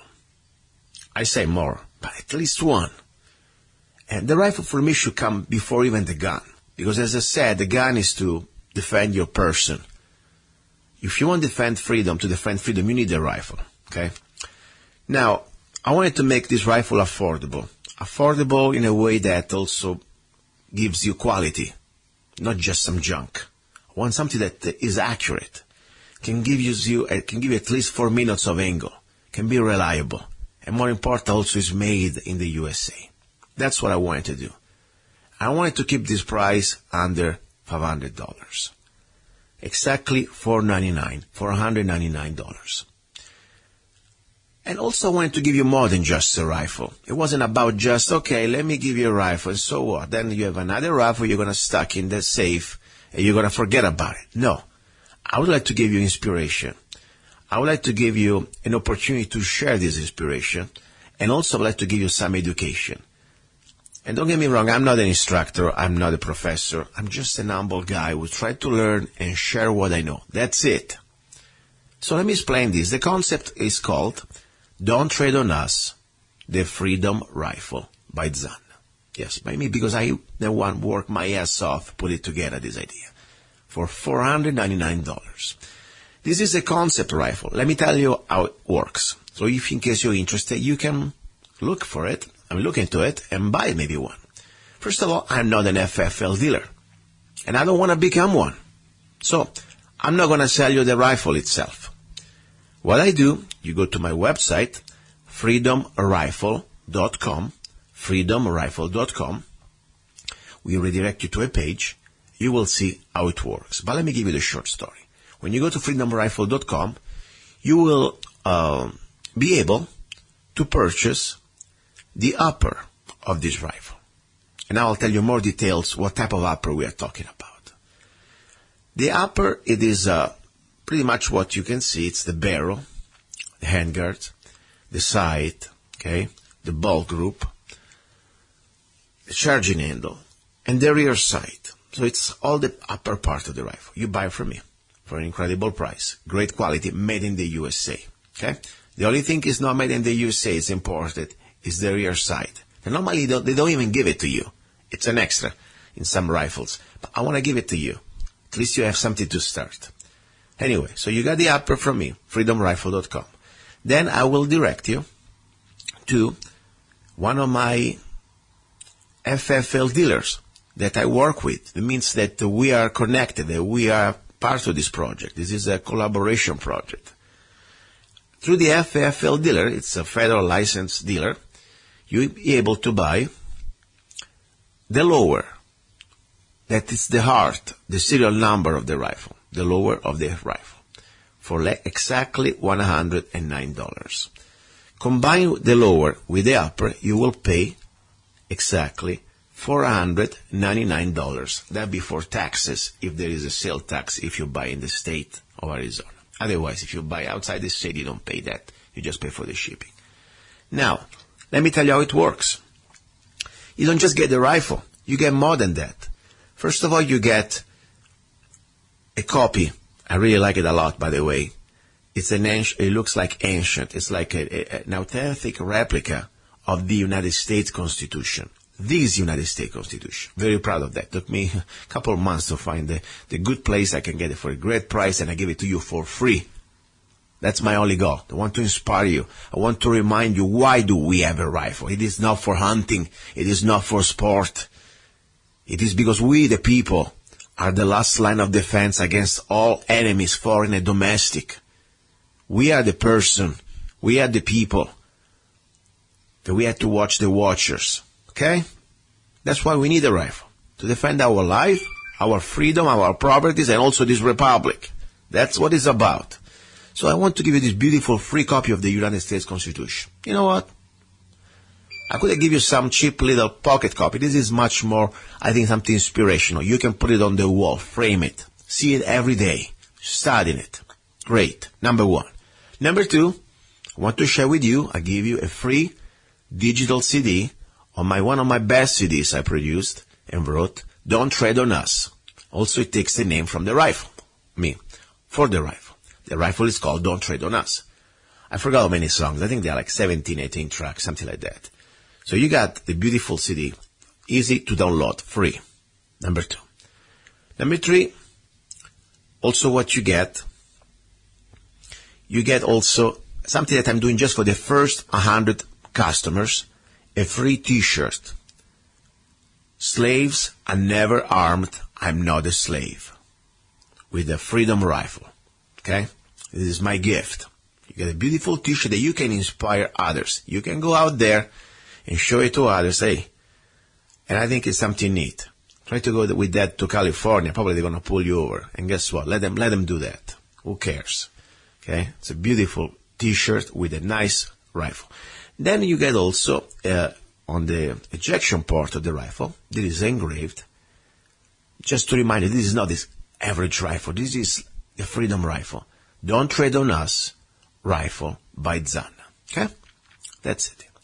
Then we have something more. Because at the end of the day, you can have all the rifles you have, but I would like to give you education. And I remind you, I'm not an instructor. Guess what? Doesn't matter. I'm somebody who knows more than the average. I've been studying seriously, applying myself, going to front side, going to different places where to learn how to become a rifleman. I'm a qualified rifleman, and I want to share with you everything I know. So I also give you this, my little ebook, that, by the way, took me a lot of time. I get up in the morning at 3 o'clock, because I can write 3 hours before I start working my other businesses. I got 3 hours from 3 to 6 or 3 to 7 where I work on this book for you. And I give it to you for free. Okay? It is not free. Normally I sell these things. I sell everything because that's the way I pay bills in life. I give it to you in this package. In the Don't Tread on Us rifle, you also get How to Become a Rifleman ebook. Okay? So that's pretty much the package. Think about it. You got an ebook, How to Become a Rifleman. You get the laser engraved ejection port, personalized with Don't Tread on Us rifle. You get a free t-shirt, okay? And you get a copy of the Constitution. And you get my CD. All these for $499. That's the way I envision this idea. To be able to to give to every American, people maybe, on the paycheck, people that maybe even make a minimum wage. Doesn't matter. You can sacrifice a little bit. You do not need to wait 1 year or 2 years, so next Christmas. No, you don't need to get broke. You can have a quality rifle. Now let's look exactly what is this rifle, because this is very important. The rifle, it is a configuration called AR-15. I'm working on 2 different models exactly. The first model that is available, it is the M4 carabine, 16 inches carabine. And let me tell you something. There are many AR-15s out there, don't get me wrong. There is almost probably is the most popular rifle out there. But first of all, I don't think there is an AR-15 for this value, for this package, for this price. Listen to my dogs, they're getting crazy out there.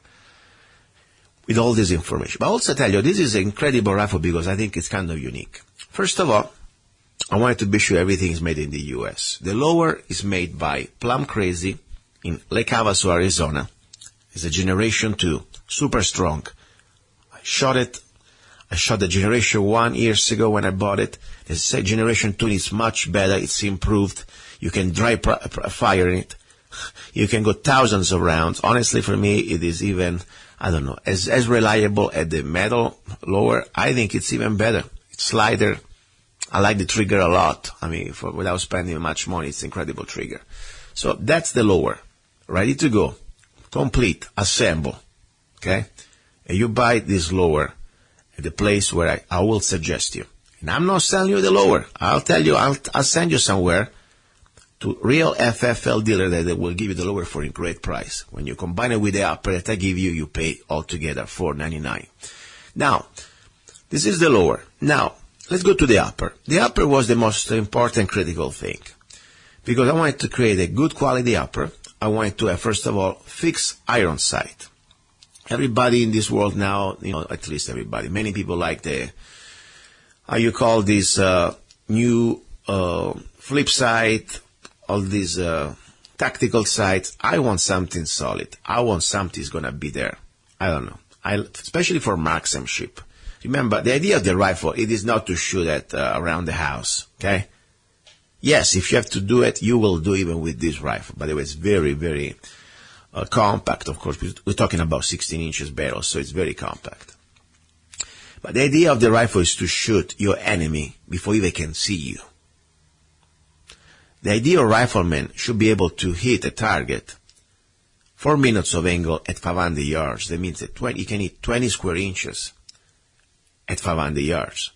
The average schmack out there with a rifle, just because it has a rifle, barely can hit a target 100 yards with iron sight, maybe 200. But when you get the training and the information that I will share with you in this ebook, How to Become a Rifleman, you will be able to reach, with training and practice and dedication, you will be able to reach the 4 minutes of angle. It means you will be able to hit a target at 500 yards.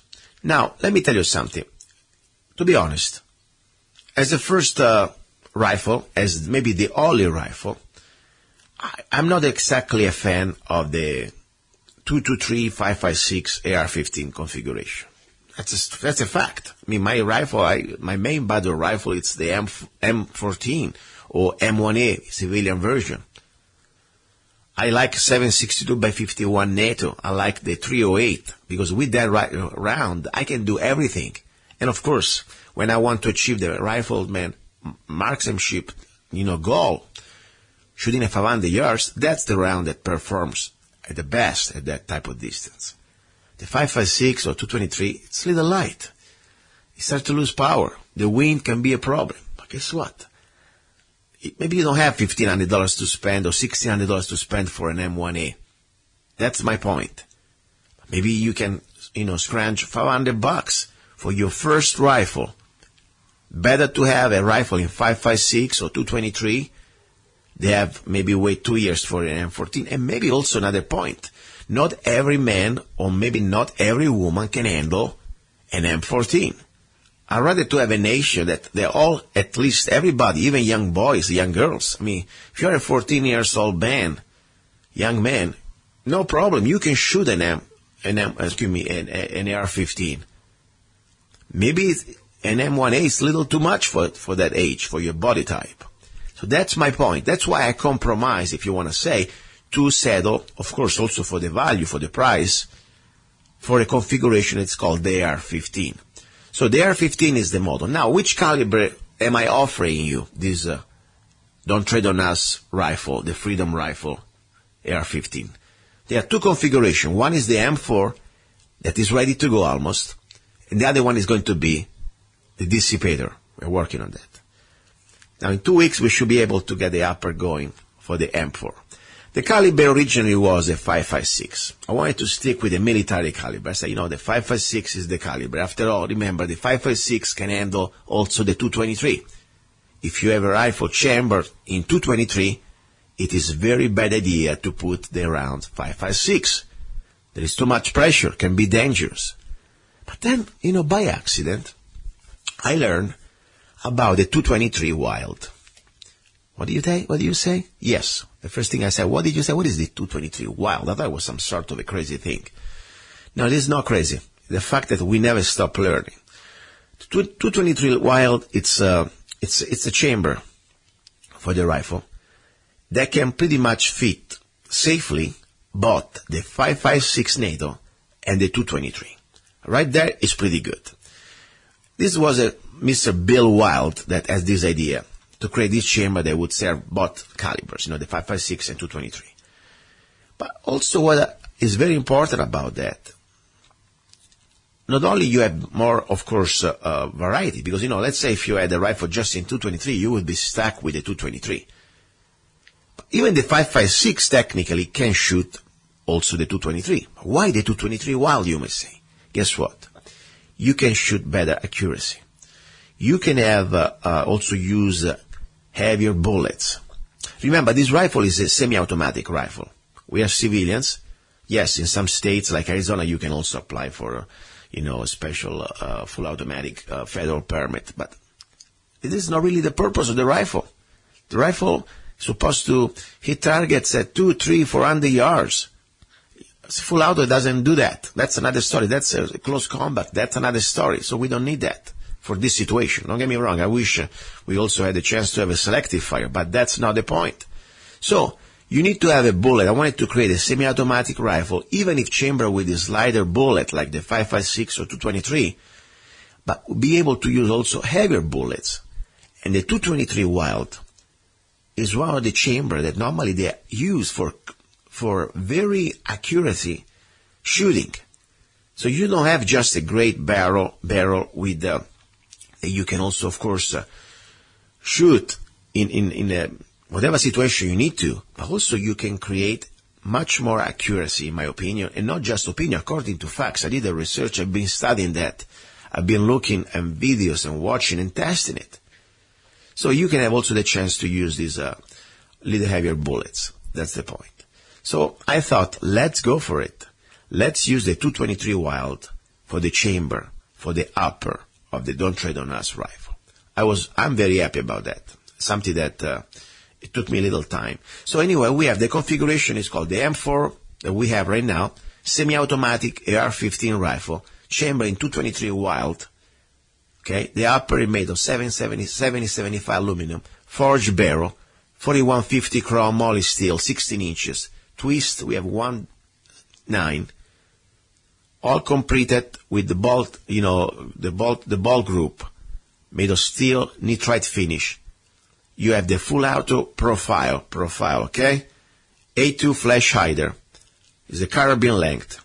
You have a lower polymer made by Plum Crazy Generation 2. It comes with a 30 rounds magazine made in the USA. That works, by the way, not just this crap stuff. It really works. You have a removable rear sight with handle, A2. That's the only thing that wasn't made in the USA because I wanted to keep the price under $4.99. And you can always say, you know what, it's my gift. Okay? Buy another one if you want. But it worked great, by the way. But the rifle is made in the US. You have a free digital CD, Don't Trade on Us, by Luca Zanna. Free copy of the Constitution that you can frame. It's this antique replica. Free book, ebook, How to Become a Rifleman. And also the laser engraved dust cover with Don't Trade on Us rifle. Just $499. This is, I consider, an act of love. Because I really don't make much money, honestly. And I'm fine with that.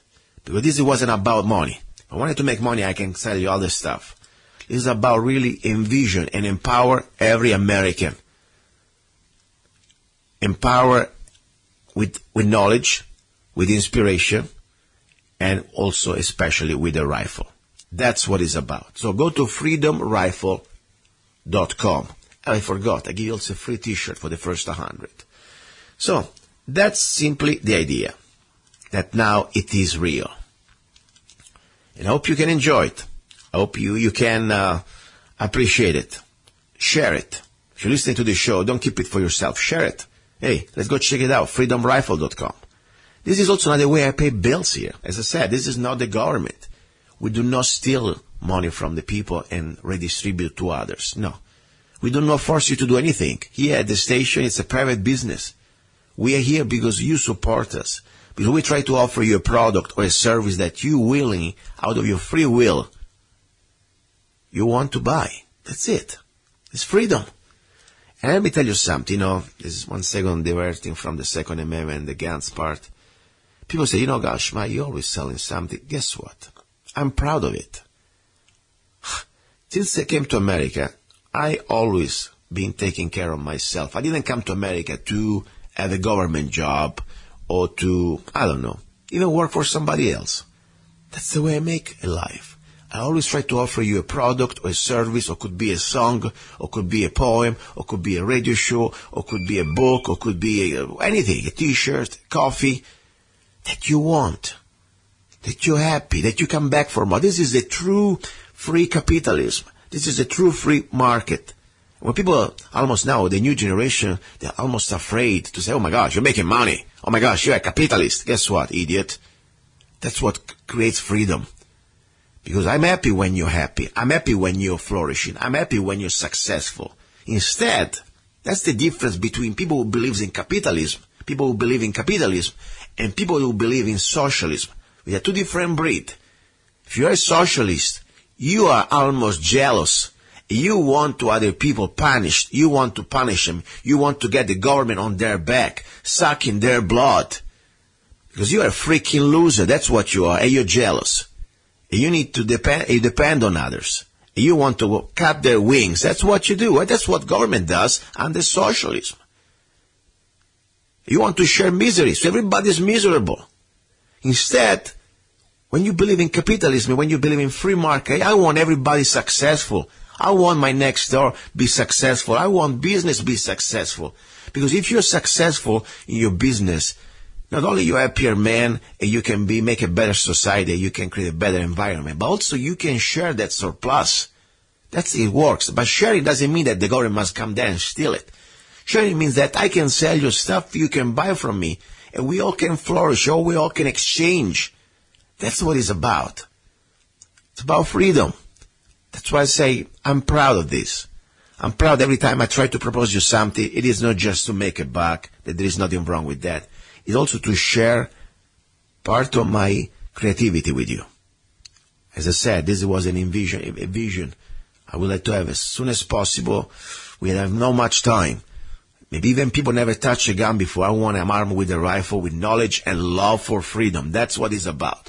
So, now, let's go back. This final part, we have 10 more minutes. I want to start to talk to you about my ebook. I'm not going to read it because you're going to probably get it with the rifle, or you're going to buy it pretty soon when it's going to be released. It's called How to Become a Rifleman. But I want to share it with you so you can start to get an idea what I'm talking about. This is a book that's called exactly Learn How to Shoot Any Rifle, 4 Minutes of Angle in the Defense of Life and Liberty. How to Become a Rifleman. Volume 1, Fundamentals by Luca Zanna. And underline, professional firearms student. I'm not an instructor, I'm not a professor, I don't even charge you for teaching, because I don't teach, I share what I learn. Now let's go straight to the point. There are several chapters, you will see. But now I want to go straight to who is a rifleman? Because that's probably the most important thing. Who is a rifleman? You think just because you own a rifle, you think now you're a rifleman. I don't think so. I mean, I can have a lot of guitars. I played guitar, yeah. But I'm not Jimi Hendrix. So not because you have a rifle, you are now a rifleman. So let's start with that. The rifleman, for me, first of all, it's a human being. In this case, we have a heart. That's why it's very important, the component. Okay, my dogs are kind of excited today. It's divided. You can divide the rifleman in two sides. There is a side that's called marksmanship, and one is called humanity. Everybody can learn the marksmanship part. That's a fact. But there's also this humanity that reminds us why we want to become a rifleman. That's something that we must really understand, in my opinion. For the marksmanship, we can define a rifleman in the technical sense of the word, that is or she is the individual who can shoot 4 minutes of angle. Now we will go there in the next, to explain exactly, next chapters. With any grade rifle and standard ammunition without using a bench, but just using his body or her body and a sling. So bottom line, the rifleman can hit a 20 square inches target at 500 yards with the iron sight and under time pressure. You don't have all day, okay? Sometimes I laugh when I see people at the range, I don't want to laugh. I don't want to sound like I'm a cocky, but I'm kind of sad. I see people with a bench. They sit there. They got their rifle set up on this bench. And then they got their cigar or their cigarette, and maybe almost they bring them a cappuccino, I guess. And they think, they are hitting that 100 yards target from a chair. And then they hit it. Oh, my God.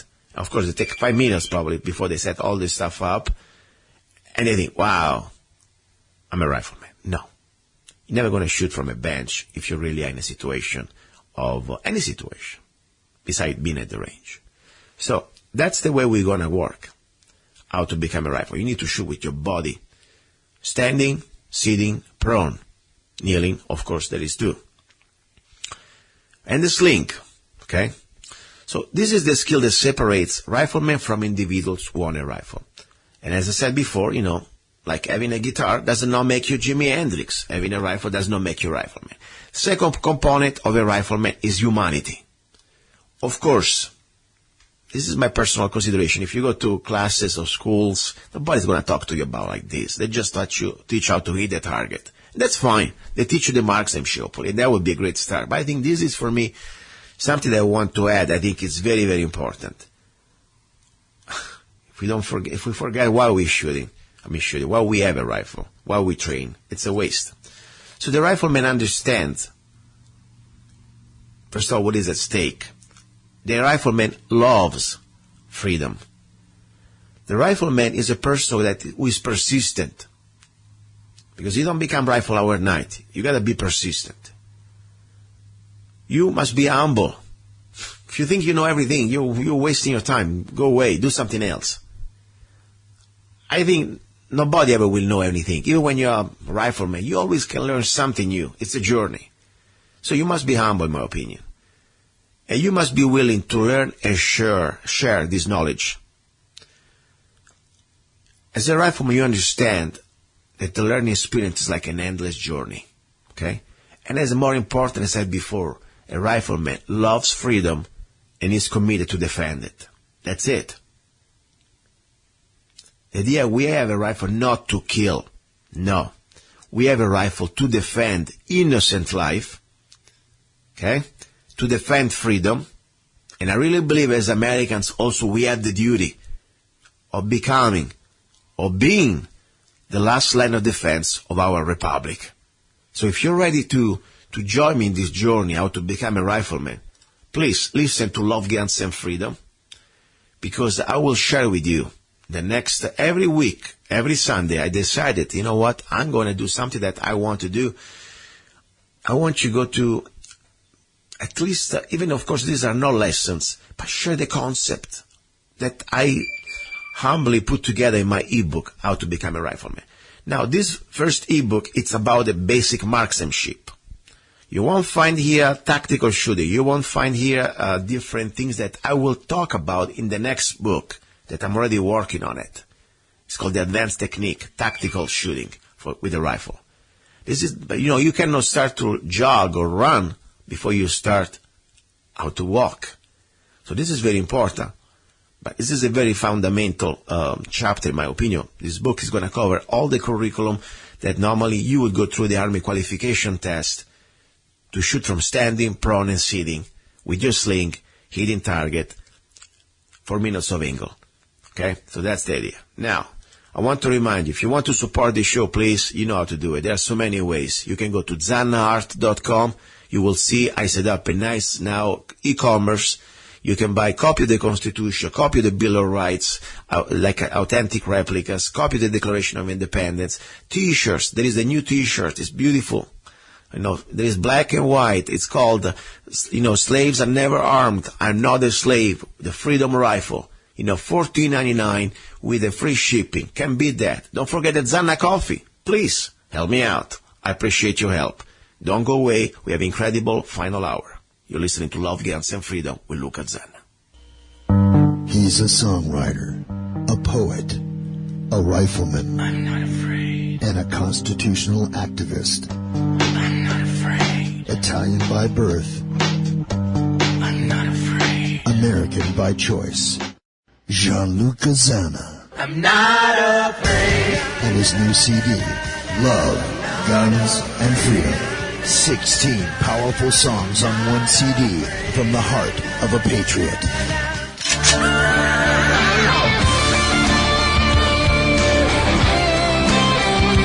For download or to order the CD, go to www.lovegunsfreedom.com. That's www.lovegunsfreedom.com. Lyrics for your mind, music for your heart. Gianluca Zanna's new CD, Love, Guns, and Freedom. Have you ever met someone on an online dating site and thought, wow, this guy is perfect for me, or she is simply amazing, only to find out they were hiding a deep, dark secret? They plan to vote for Hillary. FreedomLovers.us was created for singles who want to exchange ideas and who love for freedom.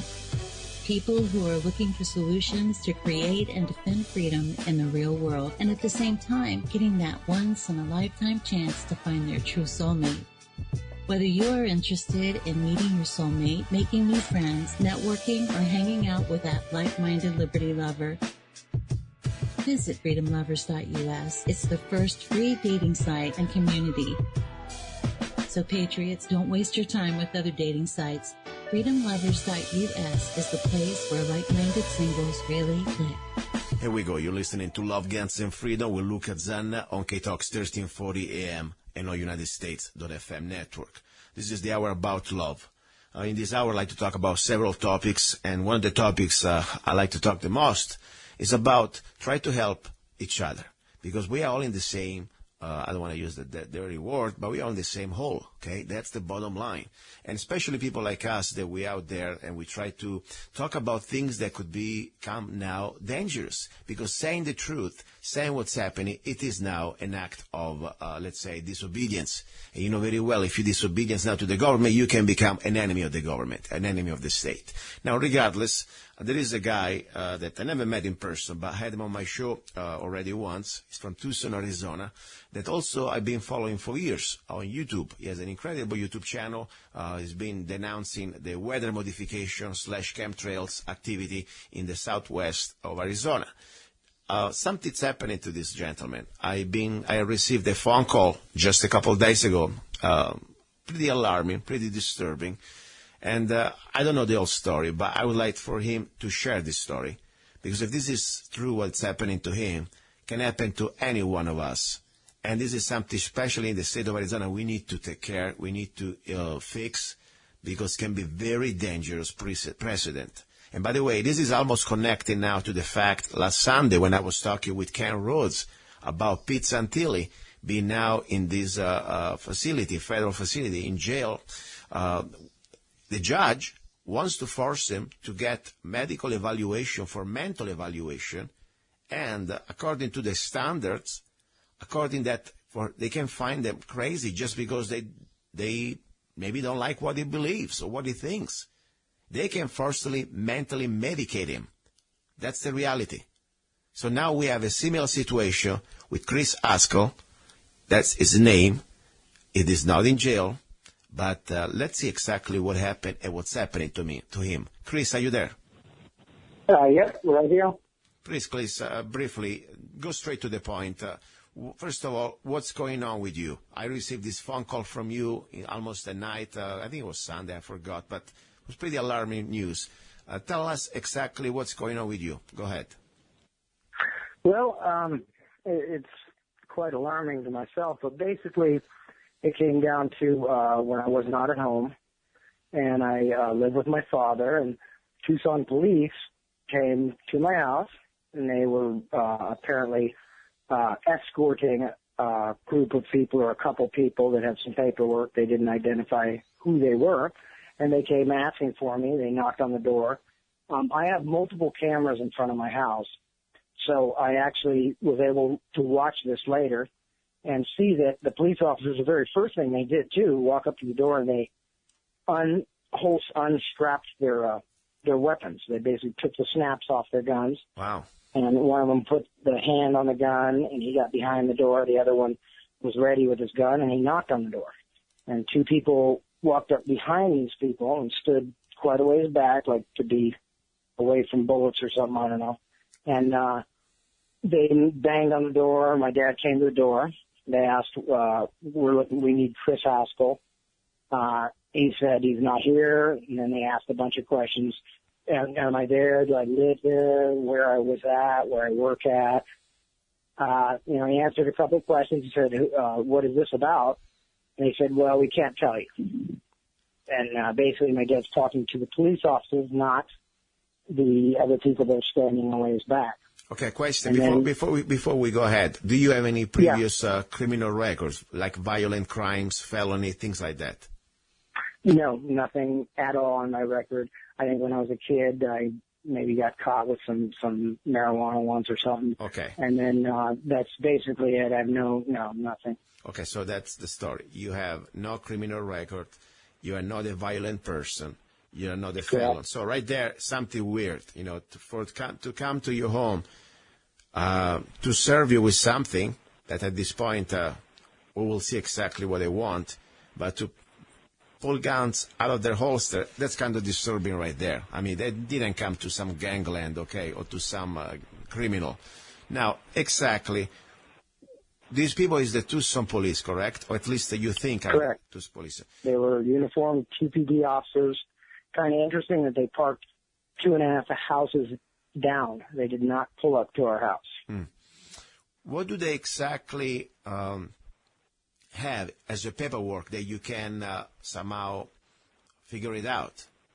And that's what's so interesting, basically, is that I cannot find out any information about this. My dad asked him that time what it's about. They said they couldn't tell him.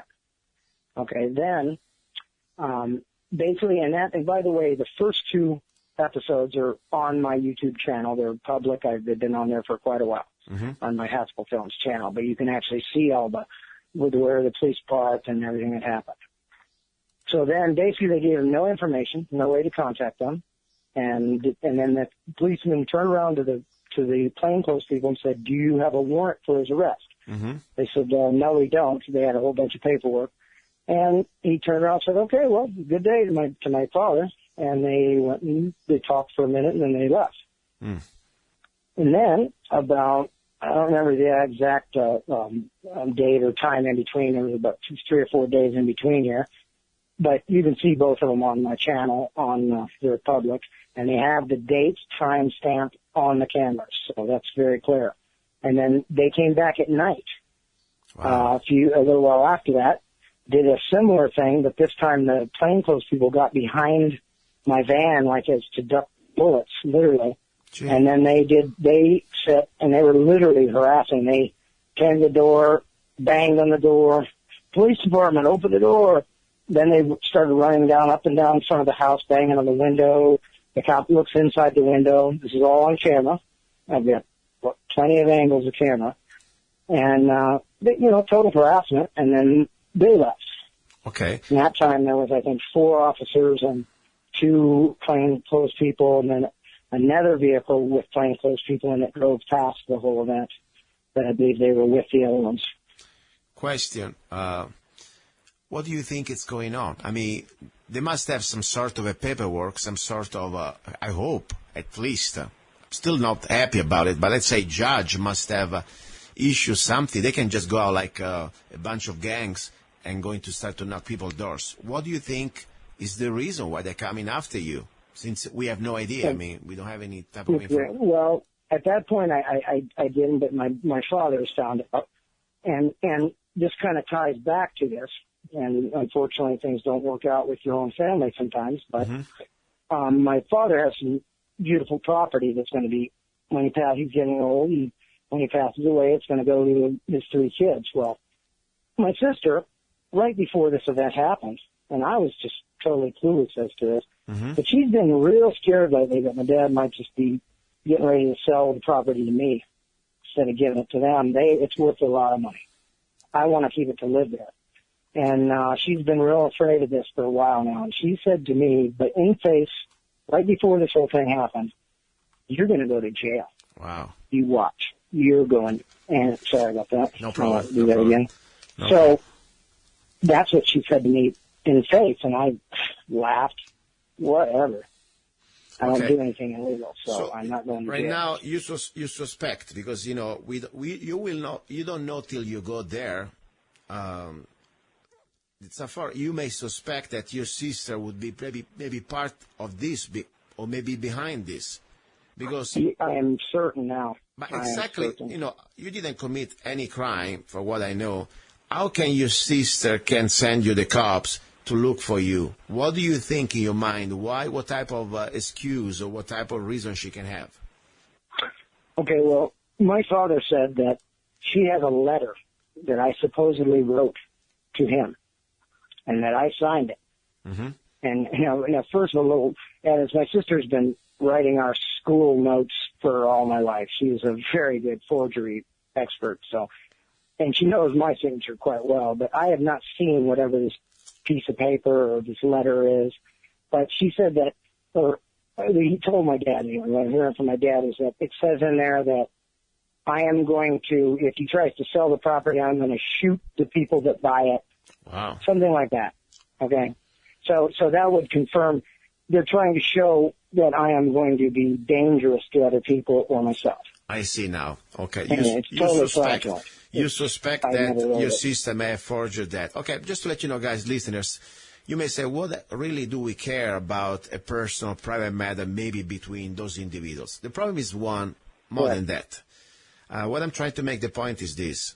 First of all, what is the name of your sister? Just the first name.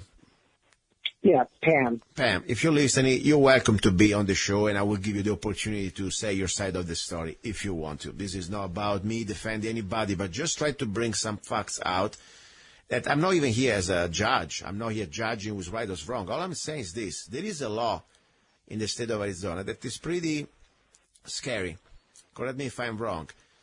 2 people can go to a judge, and they can say that, for example, you are crazy. And you're a danger to yourself or maybe to others. And the judge can issue a court order for a mental evaluation. Simple as that. And then, of course, you know, it's up to the good faith and of the doctor, in this case, I think it's psychiatric, to find out if you're okay or not. But what if they say, yeah, you look pretty weird. By the way, yeah, you don't believe in global warming. Oh, you believe in the Second Amendment. Oh, you mention Constitution too many times, the word Constitution too many times. Oh, I don't know, you believe in chemtrails. You must be crazy. That's what freaks the hell out of me. That's what I really think we need to watch. Because what's happening to you, as I say, I don't know. All I know that you told me that you have no record, and I believe you. All I know that you seem to sound like a really regular person. You don't sound crazy to me. But at the same time, I know that there is a fact out there. Anybody now can be, look what's happening to Pete Santilli. A federal judge is trying to force him into a mental evaluation. And if they find him that is mentally unstable, and you know, I know Pete Santilli, it may be not the best guy to have around or whatever, but that's not the point. He's not crazy. Okay?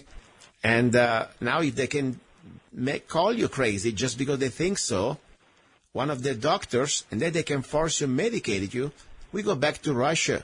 during when the time with the political dissidents, they could be completely, let's say, I don't know, destroyed, completely taken out of business, just put them in these asylums and lobotomized and medicated. So that's what I'm really concerned. You're very active. You've been very active the last few years about talking about topics that nobody wants to talk. At least the establishment and the city doesn't like it. Like, for example, weather modification, chemtrails. Do you think that maybe this sort of, behavior of the Tucson Police can be maybe connected to your activism? I would say absolutely. They know exactly who I am, and I just went through another ordeal, but again, no records on because I didn't do anything illegal, but I had stopped crime. A guy had assaulted us, and I attempted to hold him for police officers, and long story short, they took me to jail for stopping and holding him, and I got out of that one. We rode it all the way. We told the truth, and they found me to be innocent, and but I had to pay. I had to go to jail. They took my gun away and all this stuff. I finally got it back, but it was ridiculous. I was stopping crime. You weren't found guilty, right? No, I wasn't found guilty. As a matter of fact, they were trying to go, kind of like is happening right now, out of normal procedures. They had arrested me at the time and then put me up on a high bail anyway. But we took it to grand jury. Wow. They said there's no reason to attempt charging this man. I was found 100% of them said that. Not one person voted to attempt to charge me. Wow. But at that point, I had already cost me $4,000 in lawyers, and I had already been taken into jail.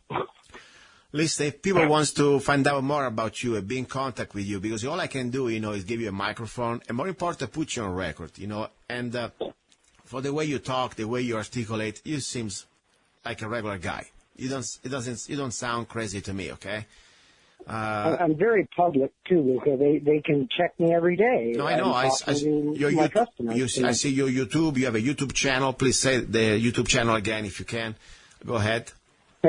Haskell Films. It's one word, and with a Z on the end, not an S. HASKELLFILMZ. Exactly. So, you have your own opinion about chemtrails and weather modification. By the way, it's not an opinion, it's a fact. I'm with you there. Of course, now the phone is ringing. Please continue. Say whatever you want to say. I give you 60 seconds. Be on record. Okay. Well, I do want to say this, that, I feel like I'm completely being harassed. And I went down to the police with no fear and said, check me. What am I doing wrong? What have I done illegal? They have no warrants for my arrest.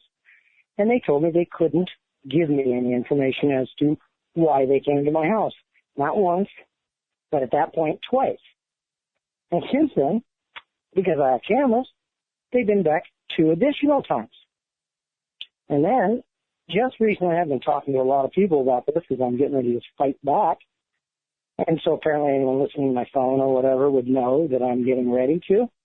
And right before this conversation is occurring, just earlier this afternoon, the police came to my house once again. Wow. And this time they said they're there to escort me to a mental facility. Wow. I was not there, and they didn't leave any information except for told me where the mental facility was. They told my dad that that's what they were there for. Wow. To escort me to the mental facility. And what if you don't want to do? He asked if I had a warrant, and they said no. Wow. So they want to escort you because they're worried about you. What if I don't want to go to a mental facility? I'm doing fine. It means that you have no option. They want to escort you. That means you got to follow them. I'm guessing it wasn't now, to say you want to come. Before we go ahead, I would like to put your record. Do you have any feeling like you would like to terminate your life, also called killing yourself or things like that? No, as a matter of fact, absolutely to the contrary.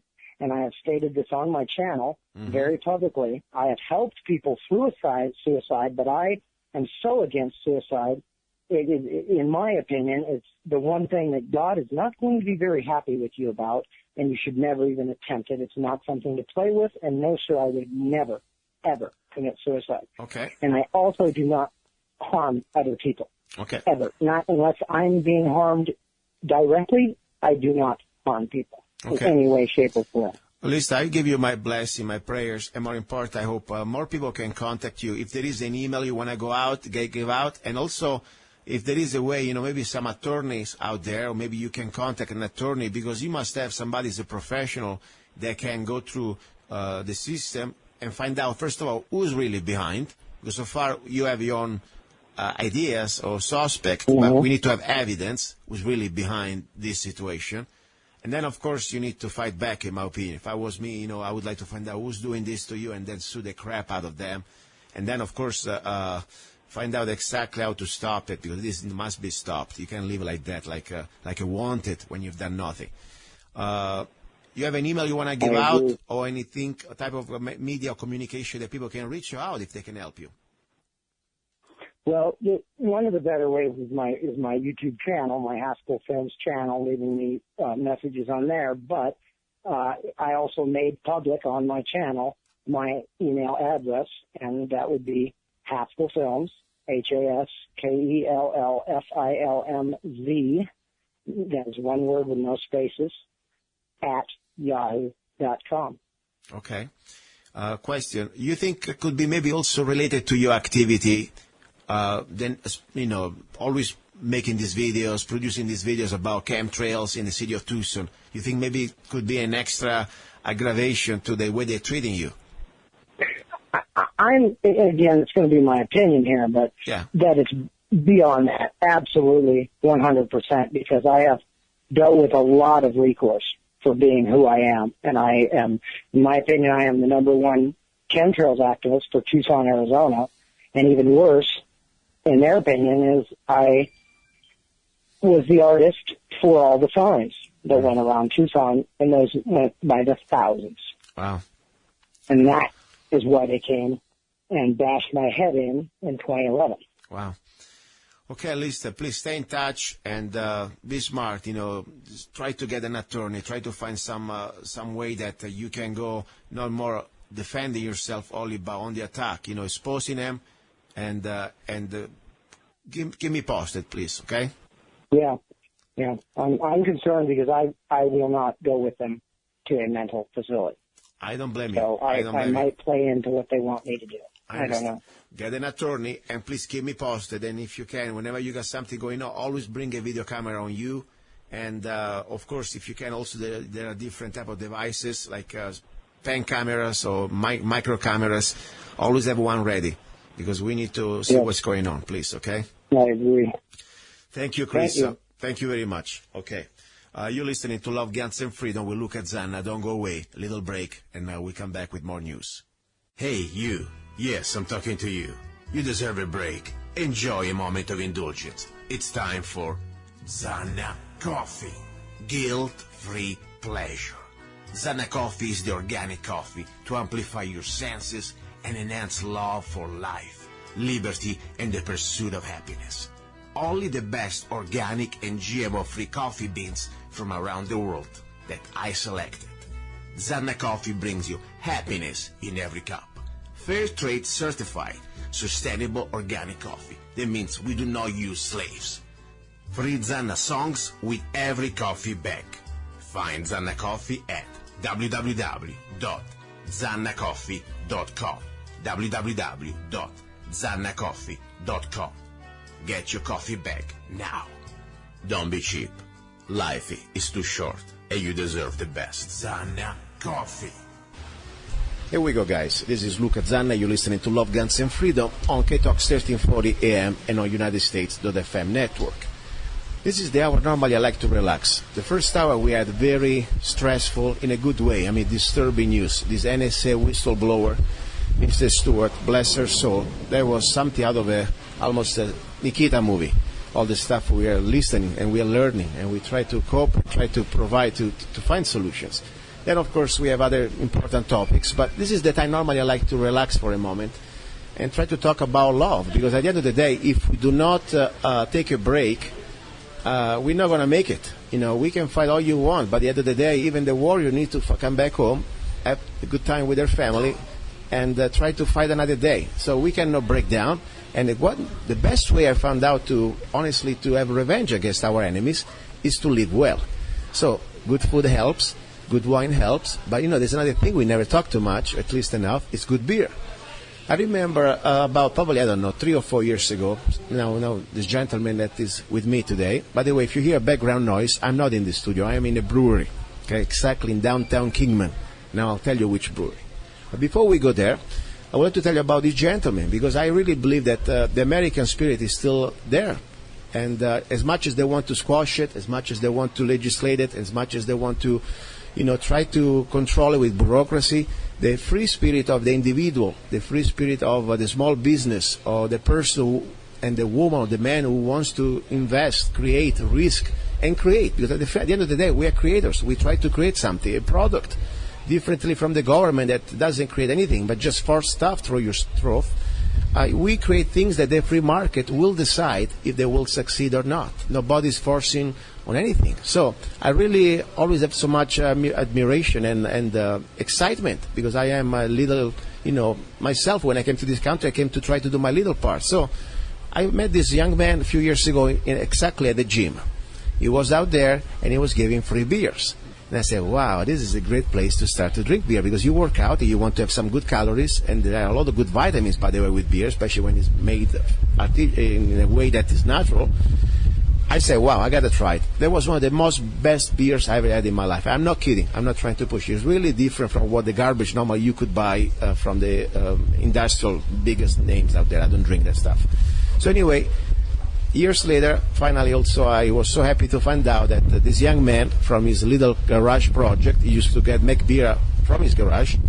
He made it happen, and he has an incredible, successful brewery in downtown Kingman, and here we are. Exactly the name of the brewery is, I don't want to destroy it. I want him to say it better than me. I know I can say it, but let's say it right. What is the name of the brewery? It is Black Bridge Brewery. Let me say with my accent, Black Bridge Brewery. How did it sound? You sound better than I do. Okay, now, let's go with your name, because I don't want to destroy it. I know your name very well, by the way, but please, introduce yourself. My name's Tim Schritter, and I'm the owner and brewer here at the brewery.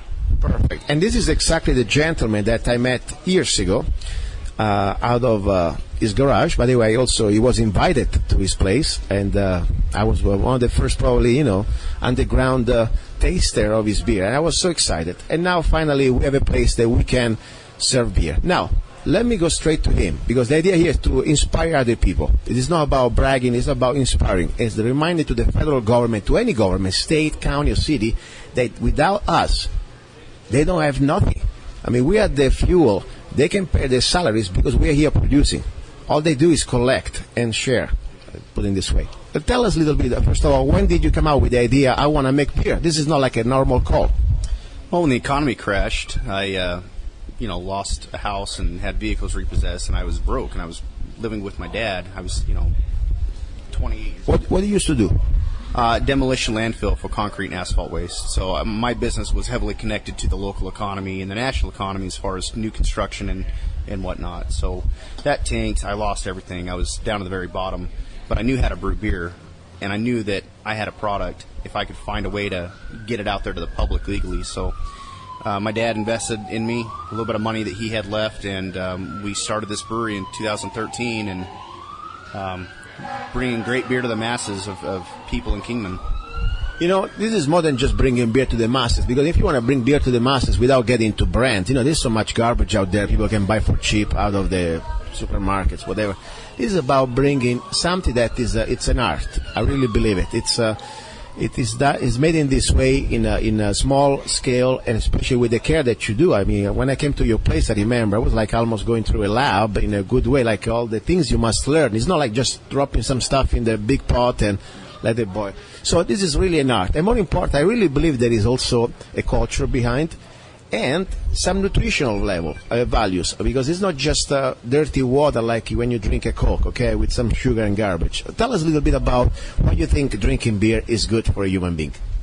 Well, it's I think it promotes that free spirit, you know, having that beer. Just on the other end of making it, though, producing the beer, putting the raw ingredients together, you know, it's I'm making something with my hands. I'm putting it together. Okay, I don't want to go through into crash course how to make beer. It will probably take a couple of weeks. But let's start with the basic idea, okay? How do you make beer? What are the main ingredients? Start with that. Barley, hops, yeast, and water is the only 4 ingredients we use. Okay. And as I said for the coffee, and then we will go there. When you don't have good water, people sometimes they can say, "Oh, I want the best brand of coffee, the best blend." You can have all the best blend of coffee you want, but if you use dirty water that tastes like garbage, I don't care how much money you spend on your coffee, it's going to be terrible. And I tell you, the same thing with the beer. I remember the first thing when I tasted your beer out of your house, I don't know which water you were using, but it was great. And I tell you, I am very sensitive because I drink only water from my well. I'm kind of a Michael Jackson when it comes to that, and I got my little filter, and so when I feel things that could be chemical, I can feel it. Right. What type of water do you use for your beer? So when you first tried our beer, that beer was brewed off of well water. It was not from a municipal source, and it didn't have chlorine or fluoride or anything in it. It was the purest form of water. The local governments would not allow me to produce out of that well legally. I have to buy my water from a municipal source so that it's, you know, certified clean, I guess. Mm-hmm. So we have to use the city water system here, but I run it through a vigorous filtration system using active carbon, and that strips chlorine out of it. And you know, I don't know if it gets the fluoride out, but it's very clean, good-tasting water. And by the way, I asked, I know they can always lie, but last time I checked, supposedly there is no fluoride in the city of Kingman, for what I know, besides the natural. I don't know what you heard, but I tell you, I got your beer last week. And I was curious because I tell you, I remember the first time I tasted, I know it was out of your well, and I know that you have to comply with now the city ordinance and all these things, and it still tastes like it was not any type of flavor or chemicals inside. I can taste fluoride, chlorine like so easy, even if you mix it up. So somehow, you know, I'm glad you were able to do that and also comply with their whatever they need to do. I would say that water is the most important ingredient in the making of beer. Now, the rest, I know you have different type of flavors, different type of variety, but the basic things now, you try to find the best ingredients. Are you concerned a little bit about now what is called genetically modified ingredients? Because, you know, wheat, it's something that is very common now, unless the biggest companies out there, they try to send you all this. What do you do to try to, first of all, are you aware of genetically modified, what does to you, and if you can be concerned also for your customers? Yeah, so I have to balance that with making it financially feasible to operate this business. I have access to certain varieties of grain and wheat that are GMO-free, organic. The cost is about 4 times as much. Wow. Right. So my market in the Kingman area will not bear a higher price pint to help offset that cost. Yeah. They would just go somewhere else and get cheaper beer. That's just the mindset. So I have to use the grain that's readily available at a cheaper price in bulk, just to be able to keep my costs down so that I can sell a pint for $4 and be able to pay my bills and pay my kings their money that they demand. You know, and this is normal, I understand, but the same story, like, for example, was a Safeway. I remember years ago when all the other different grocery stores, there was no organic food. I mean, you couldn't buy anything. Then people start to become informed and start to support, and of course the first people that had to pay more because there was always the few. And then became now almost, I tell you, when I buy, for example, I don't know, apples, if you can get a good deal, you can get organic apples. They cost as much as the regular apples and so thing. So I always hope maybe one day, you know, it would be nice to do an experiment. I'm just throwing at you. Of course, this is your business. Maybe to try to say, maybe you're going to be the first brewer in the Mojave County area to have maybe even just one type, you know, to make it, of course, like a test. A beer that doesn't use, at least is certified, because sometimes, you know, they don't tell you that it's GMO, but you don't know. And doesn't mean that it's bad, but doesn't mean that we know for sure. So maybe it would be nice one time that you could try it out, even just an experiment. Eddie would be also good as a media, as a press release, because that would make news. Yeah. To have a brewery in the county that, hey, this is my first experiment, and I'll let the market decide if you want to drink organic beer or at least GMO-free beer. And at that point, people get what they deserve. What do you think? Well, I think you're kind of inspiring me. Now, just yesterday I ordered 3 pallets of grain, but on my next order, I'll order some organic two-row, and I'll get some organic hops. And then other than that, the only other ingredients are yeast and water, and they're as pure as I can make them. So I'll do an organic beer, and we'll see what it does. Yeah, and even if it's not, sometimes, when you use the word organic, you need to go through the different, I know because I got my coffee going, so you need to go through all the different stamps and stuff like that. Besides organic, even just to say the source of the ingredients, they are GMO free. That means when you buy a product that is already declared that is not genetically modified, right there, even if it's not organic, or at least a label organic, you have already there, I think, a great accomplishment, and you can give the chance to the opportunity to people to learn about it and decide with their money if they want to buy the product or not. For example, let's say you want to get this idea of GMO-free beer. Doesn't mean to be organic, but GMO-free. You use at least the grains that they are declared non-GMO. Now you said that the average beer that you have by the pint is like about $4, right? Yeah, during happy hour, then $5 after 6 p.m. So what do you think maybe would be the projection for a GMO-free beer? How much would it cost to the public? It'd probably be an additional $1.50 per pint. Okay. I mean, sometimes I listen to people that they like to support, different things, and but we need to be also behind with our dollars. If you're really concerned about GMO, we can create a market. This is about free market, as I said, because now it's just you asking for a certain amount of quantity. If we have, maybe next time you can order 100 of pallets or whatever, maybe their price gonna change. Who knows? Well, there is a sharp demand for organic, non-GMO brewing ingredients, but there's not a lot of not a lot of production of those ingredients. So it's supply and demand. Yes, that's true. So we'll see. But the point is still, I think people, when they start to say that they are serious to support it, I think also the producer, they're going to start to change their attitude. Yeah, that's absolutely. Yeah, it's all connected. Listen, when you started this business, coming back to the idea of freedom, nothing is easy. Even if you want to open a peanuts little cart on the corner street, you always have regulations, you have permits. What type of effort for a regular guy that already went through some stressful situation economically, to put up something like that? Give us a little bit of the short story. Well, you got to get permits from the city government, the county government, the state government, and the federal government. And within each of those, there's different departments that you have to get permission from. I have a total of 7 different permits to operate here. Wow. Because I'm a producer of alcohol. Yeah. And don't you find strange that the idea that, after all, it is not, let's say, you have no guarantee that you can operate, because all you need, one of these agencies say, we don't like this. Like, starting from the city. I read the other day a story that there was an event that the sheriff said, no, I don't want to give the license. This is not freedom. For me, it's like almost, I don't want to call it the Taliban, but pretty much they treat alcohol like almost is a forbidden thing that any business, honestly, they can give you a license if they want or not, even if you open a grocery store. Right. Yeah, we are definitely having to beg for permission. It doesn't seem like true freedom, if you ask me. Yeah. Anyway, listen, now, what is your anniversary of your opening? August 9th, 2013 is when we officially opened. So we are getting now 3 years almost. Yeah, we're coming up on our 3-year anniversary. Okay. So, any regrets? Anything you would like to change, or you happy already what things are going? It's a stressful job, but I love everything that I've done. My only regret is I wish I would have had another $50,000 to $100,000 of investment capital to do things a little bit differently to start off with. I've learned a lot in 3 years. Yeah. And that's the point. When you learn this type of business, there are not like $50 mistakes. Every time you make a mistake, it's thousands of dollars, and it takes time to recover from that, right? It's very, very expensive to make a mistake. Yeah. And there are no schools really that, besides what you learn as your craftsman, that's you learn okay. But then there is the business part that, unless you go to somebody that already went through this, you learn on your own, correct? Yeah, I'm not college educated. In fact, I didn't even finish high school. I learned everything I know from my dad, who went to the 8th grade, and he learned everything he knew by working with his hands and figuring out the hard way how to not to mess up. And, I think there's a lot more value in learning the hard way, because then you really remember how not to screw up in the future. I didn't go really to school myself. I was a dropout of law school in Italy, but the point is another one. I never really heard that they teach anything when it comes down to the real life. They can give you things of business in general, but running a business is different than just studying some books, Yeah, you cannot learn from any college or any school on how to run a business. It's just not possible. Anyway, Lisa, I heard that there was some new legislation that somehow they were from the state of Arizona. Seems like to a little bit improve your type of small business.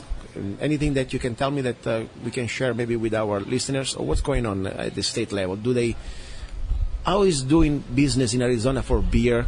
There is a better state out there, or you think we're doing okay? Well, you won't believe this, but it's easier to operate a brewery in the state of California than it is in the state of Arizona. Wow. It's a very alcohol-intolerant state that we live in, and even the tax that I pay in Arizona is higher than it is in California. And that's sad, I tell you, because as I said, as much as I like this state, I realize there are some limitations. There are something that really scare the hell out of me, because there is no perfection. And I tell you, the moment that the government can tell you, judge me and judge my morality, there's a lot of people, I tell you, I have problems with some legislators and some people that they want to become legislators. They try to bring their religion and their morality to legislation. There's no room for that there. No, but unfortunately, we see that we're living it. Because now, alcohol, it's like almost a forbidden fruit that, oh my God, almost it's a battle every time you want to get some sort of a license. Yeah, they're trying to legislate, public safety, but you can't do that because then you're removing freedoms. Yeah. On top, with freedom comes responsibility, and people, they're always going to find a way to get smashed. They don't need to come to your brewery. All they need to do is get some gasoline from some car, okay? Right. There's always a way around the law. Anyway, what do you think about, do we have hope in the news? Because there's always little hope. I believe that we can get young people, like you are a young person that went to this business. I hope we can get young people that they go down to Phoenix, understand this basic idea that we are not a bunch of slaves that mama government can tell us every time, try to take care of us, to send down to Phoenix. Some people, they understand that a business, yes, we need some rules, but there is a point that we must have a right to work. This is not like a privilege. Unfortunately, we are always under the idea that this is a privilege, because the moment that it's called a license, correct? Yeah. I'm actively involved in the Arizona Brewers Guild, and we collectively, as breweries in the state of Arizona, have lobbied the legislator to change laws and actually remove some to free up our market a bit. So we are actively trying to improve the business environment for alcohol in the state of Arizona. Listen, I want to always remind the people, how can, I know where you're located, you're downtown Kingman, but if somebody's driving through, and I know everybody almost in Kingman knows where you are, but let's say somebody coming from Bullhead or other part of the state, where exactly are we located here? The address is 421 East Beale. We're between 4th and 5th Street on Beale Street, across from Floyd Family Barbecue. Okay, perfect. And how many days, what is your day off? We're only closed on Monday. We open every day at 11, except for Sunday, we're open at 10. Wow. So they let you open on Sunday? Yeah, in Arizona, you can serve alcohol every day after 6 a.m. Okay, interesting. After 6 a.m. in the morning. Okay, I understand. 6 a.m. to 2 a.m. Because, I'm starting to learn a little bit. I know in some states, for example, Sunday, I think you cannot buy alcohol. Are you aware of that? Yeah, but what's the point? If you're going to drink on Sunday, you're just going to go buy your booze on Saturday. They're not preventing anything. I know, I'm just joking. The point, unfortunately, this is serious, not a joke, but there are some parts of the states or some municipalities, not even the states, that you cannot buy alcohol on Sunday. Why? What is the reason? I know why in their mind, but what type of, at this point, I would like to say, what is the difference between people that thinks like that and the Taliban? The Taliban, they give you 24/7. You just give me like one day of the week that I need to follow your morality or whatever you believe. They're imposing their morality, their religious beliefs on everybody. And this is a guy, I'm not bringing as I said, I keep my religion for myself, and I consider myself a Christian, but this has nothing to do with Christianity. First of all, Christ, I never heard about Christ say, okay, you can drink wine only by Saturday at 8 o'clock. Okay, Christ drank wine. The last dinner he had was Last Supper. He had wine. So if you really want to go into the Bible, please read it right, okay? I'm not even a pastor, but anyway, interesting. Listen, let's talk about coffee now. But first of all, we're drinking something I never had before. It's very interesting. I like it. What am I drinking exactly? You're drinking cold brewed coffee made with your coffee beans that I get from you. Exactly. How do you do that? So we take the whole beans and we give them a very coarse grind, and we put them in a small 5-gallon ferment bucket, and we fill the bucket with our cold filtered water. And then we put the bucket and the grounds and the water into the cold room, the walk-in cooler, for 24 hours. So it's a cold steep. It is a very long contact time, the water with the beans, and so you get a really full extraction of caffeine. Because there's no hot water, you don't get any tannic bitterness or any acidity. So it's a very smooth coffee. It doesn't cause any heartburn or indigestion. People that are sensitive to acid, they can drink cold brewed coffee. It's the, I think, purest and healthiest form of coffee. You know, I learn always something new, and I tell you, this show today, in these 3 hours, I learned so much, you know. But this part is something new. I drink a lot of coffee, and I, of course, I go with my espressos, and I go with the regular American brew coffee. But this is something, the first time, and you're right. It doesn't give you the bitterness, and it's so pure. And I tell you, the water, still again, I think you did a great job, because the first thing when I go, I don't go out, honestly. I don't go to drink out any places. I don't even want to go close to Starbucks, because the water, unfortunately, is not that good. And of course, I don't drink the coffee anymore. But that's another story. The first thing I can feel is the water, taste the water. And this is really like almost from the fountain, from the mountain, seriously. So anyway, in this coffee, when do you serve? Every day? Yeah, every day we're open. We have it, unless we run out. Okay. So now, I want to thank you, first of all, because, you know, I remember when you were opening this, and I was happy for you, and I'm glad. Now also I'm glad for myself, because also you're using my coffee, and I appreciate it. You know, that's the way also I pay, I support my show, Love, Guns, and Freedom, selling the coffee. I didn't want to go in pursuing sponsors and begging them and then being told what I can say or I cannot say. So this is freedom, and I appreciate sharing this coffee. And I would like to say to the listeners, if you want to taste this coffee, that also is my coffee, but also this technique, I think is very unique. It is not just the average brewing that you can make home.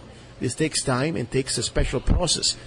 Come to meet Tim and enjoy the coffee. And first I said, go with a beer. And then to wake up a little bit, get a coffee. So just I'm curious, you serve them by the cup like this? Yeah, we sell it by the glass, 16-ounce glass to go, you know, with the lid and the straw and everything. We have different flavorings if you want, you know, vanilla or Irish cream. We have different, you know, chocolate, hazelnut, things like that. Very good. You have a website also where people can find out what you do here? Yeah, it's blackbridgebrewery.com. We're also on Facebook.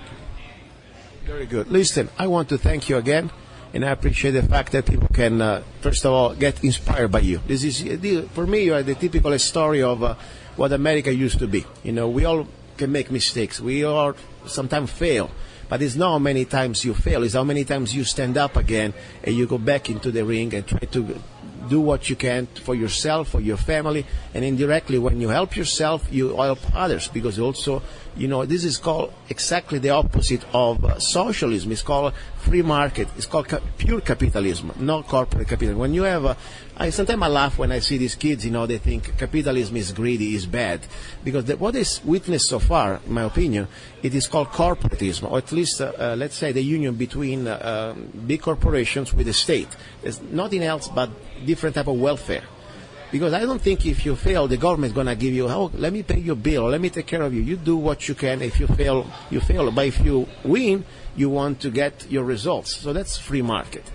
And I tell you, it's pretty amazing. You know, this is maybe a small business, but guess what? Starting even a small business like that, you have a lot of equipment here. I can see, for example, how much costs something like this? I see this big, what is called this? This is the mash tun. This is part of the brewing system, and altogether I have about $30,000 in this equipment. I mean, just this little stainless, beautiful, you know, bathtub or whatever they are. I mean, it's 30 grand, okay, guys? Then we go into the rest of the stuff, you know. How many people work here, if I can ask? I have 7 employees. Here we go. I mean, let's say you support also the local economy in this way. So I really say, guys, you can drink whatever beer you like. I tell you one thing, though, and I'm not even telling you because I know Tim. Trust me, the flavor is the first thing I think you should look. Then you should look at also the ingredients. I refuse to buy beer now from places like the stores that I really don't know where they use the water from, where they get the water, and what type of chemicals they can use. Because it's not just about the 4 magic ingredients that you said. I know when they do these industrial beers, they also add chemicals, can they? Yeah, they'll add, you know, stabilizers or preservatives. And the FDA does not make breweries list that on the label, so you don't know. Exactly. You don't know. So get some good beer. You can get beer to go. And if you are a gun owner, there are some state law. We have a great state law, but let's follow the law. I mean, and I'm not a lawyer. I'm not trying to give you advices, but consult yourself. But I tell you what I'll do. If I come into this place, to the establishment, if I have a CCW, I am allowed by the state law to keep concealed, not open carry, but also I'm not allowed to drink. So be a responsible gun owner, give a good name to the gun owners. If you want to drink, leave your gun outside in your car and let somebody drive you around. That's great. So we have this freedom. I tell you, this is something new, and I didn't see any type of gun-free zone here, correct? We are not a gun-free zone. We are a pro-gun zone. Yeah. So that's another way also I would like to support this establishment. Seriously, this is a great guy, it's a great entrepreneur, and so understand the situation, but follow the law and comply with our great Arizona state law. At least when it comes down to guns, we got a good down right. Listen, thank you very much, Tim. I wish you the best. Maybe next time I'm going to hear from you another store, maybe, I don't know, next town in Bullhead, or maybe, we never know. Maybe 10 years from now, you're going to be like a new Starbucks of beer. Who knows? You never know. We'll see what the market will bear. Okay, thank you very much. Okay, guys, you're listening to Love, Guns, and Freedom. I appreciate you listening. And don't forget, if you want to support the show, get the Zanna Coffee. And where you can get the Zanna Coffee, also here at the brewery. You can taste it first. And then Tim told me, let me be sure I got it down right. Tim, are you going to give a chance to people to buy coffee through you?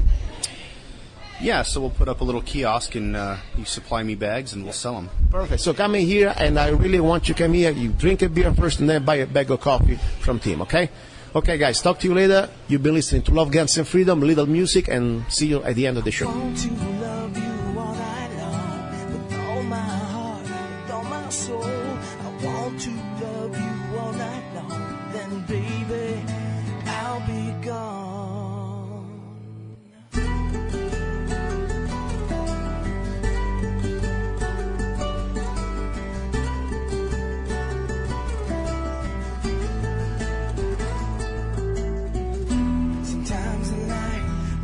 Too shy, we keep our feelings in our minds, letting the moment goes away, and you know what remains, just regrets and the pain, just the smell of your hair. Oh baby, you know this isn't fair. I want to love you all night long, with all my heart, with all my soul. I want to love you all night long, then baby, I'll be gone. I want to love you all night long, with all my heart, with all my soul. I want to love you all night long, then baby, I'll be gone. If I had another chance, oh baby, I'd like to dance. If I had another life, but all we have is just tonight. You belong to my heart, you belong to my soul.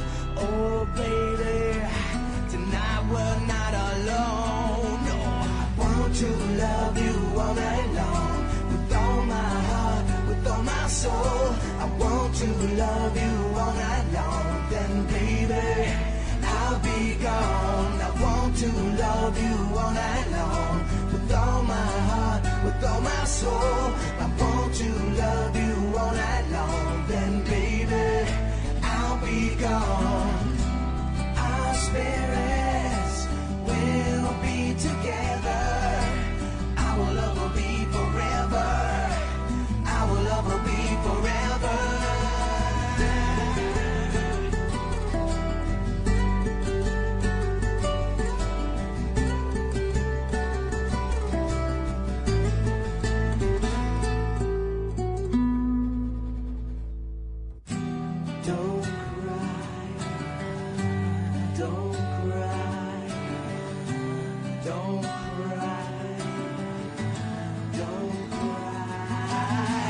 To love you all night long, with all my heart, with all my soul. I want to love you all night long, then baby, I'll be gone. I want to love you all night long, with all my heart, with all my soul. I want to love you all night long, then baby, I'll be gone. I want to love you all night long, with all my heart, with all my soul. I want to love you all night long, then baby, I'll be gone. And that was Want to Love You All Night Long, music and lyrics by myself, Luca Zanna. By the way, that's the acoustic version that I don't even think is being published, because you can find the original version in the CD, Don't Tread on Us. All right, that was a fun meeting with my friend Tim from the Black Bridge Brewery. Very exciting. By the way, I really like that coffee. I never had a coffee like that. This called brewing system, 24 hours sitting there. It's amazing. It's very refreshing. and it's cold. I mean, especially for summertime, I can see how good can be. Anyway, guys, I want to say I'm very humbly thankful. I'm grateful for everything. Even when times are tough, I'm always grateful because I always think somebody's doing worse, okay? And I'm still here, being able to talk, being able to share this information. I don't know for how long, as I said, because it's not up to us. And I'm not trying to be dramatic. This could happen, anything, could happen. A rock may hit my head, okay? I may get blasted by, I don't know, whatever, by a truck. So, we don't know. But till we're here on this planet, I really believe it's up to us to decide how we're going to spend this given time. Time is short. It runs. It's like a clock, never stop. And I hate to waste time. I really do. For one thing I can say, I wish I didn't have to waste time on frivolous things, or I want to say debating, fighting. I don't have time for that. Seriously. I don't care. Sometimes people call me, I vote for this, I vote for that. Vote for whatever you want. I'm nobody. I'm just a regular guy, seriously. If you ask me my opinion, I give you my 2 cents opinion, but right now I tell you guys, just follow your heart. Follow whatever you think is right for you. I'm not trying to tell you what to do. I'm just trying to give you some information. And then I hope, with your good judgment, your good heart, and your brain, you can do whatever you think is right. That's all I can say. I want to say thank you for all the supporters who have bought and purchased, of course, the Zanna Coffee. It's been a success. I really appreciate it. It's a really great coffee, not just because it's my coffee. Seriously, I made it with love. It took me more than 1 year to research, first of all, the problem. I'm very concerned about now all the coffee, the commercial coffee that you buy out there, coming from a plantation that they've been sprayed with pesticides and drenched with all these pesticides. They're so bad. After all, you don't forget, the coffee is something you brew. You put under a lot of pressure, or hot pressure, or cold pressure, doesn't matter, but you drink that stuff, okay? So all the poison, all the chemicals, they're gonna go through your body. So I was freaking out. And when I found out that a couple of years ago, there was this big epidemic in most of these countries producing coffee beans. I said, wow, they were trying to stop this sort of a plague with all these pesticides. And I said, wow, we're drinking all this stuff. So I really was honestly for my own need. I wanted to do something that I could enjoy. I have good quality coffee with good flavor. And I like the all beans, by the way. I don't like to be given whatever grind the factory gives me. No, I want to be in control, like in life. I try to be in control. That's why I want to give you that control. And you preserve, by the way, also better flavor. That's why in the Zanna Coffee, I keep everything is going to be all beans, and you can grind them according to your taste. So anyway, from that idea was an idea, but like everything, everything starts with an idea. That's why freedom is so important, because we are still free to dream, to try, to risk, even to make mistakes, doesn't matter. But that's the important thing. If the government will destroy the freedom to dream, nothing can be replaced. Money come and go, seriously. This is not a problem. The money come and goes. We can always rebuild something. But when we have freedom, we can rebuild everything. That's the point. When we have no freedom, everything's going to be over. So that's why I say, please, thank you very much, and I appreciate your support. If you want to taste Zanna Coffee, I guarantee you're not going to be disappointed. It's a great price, and I like the fact that many distributors, they're coming out. If you want to sell Zanna Coffee, you have a business or website, contact me. lovegansfreedom.com, www.lovegansfreedom.com, or go straight to zannacoffee.com. And I'll send me an email, and I'll send you all the information. zannacoffee.com. And doing so, I can keep the show free. We can talk about everything we want because I do not need to abide, to corporate pressure. That's the bottom line. It's been a pleasure. It's been an honor. I want to thank the guest. I want to thank you for putting up with me. And thank you again. God's willing, I will talk to you next Sunday. Ciao.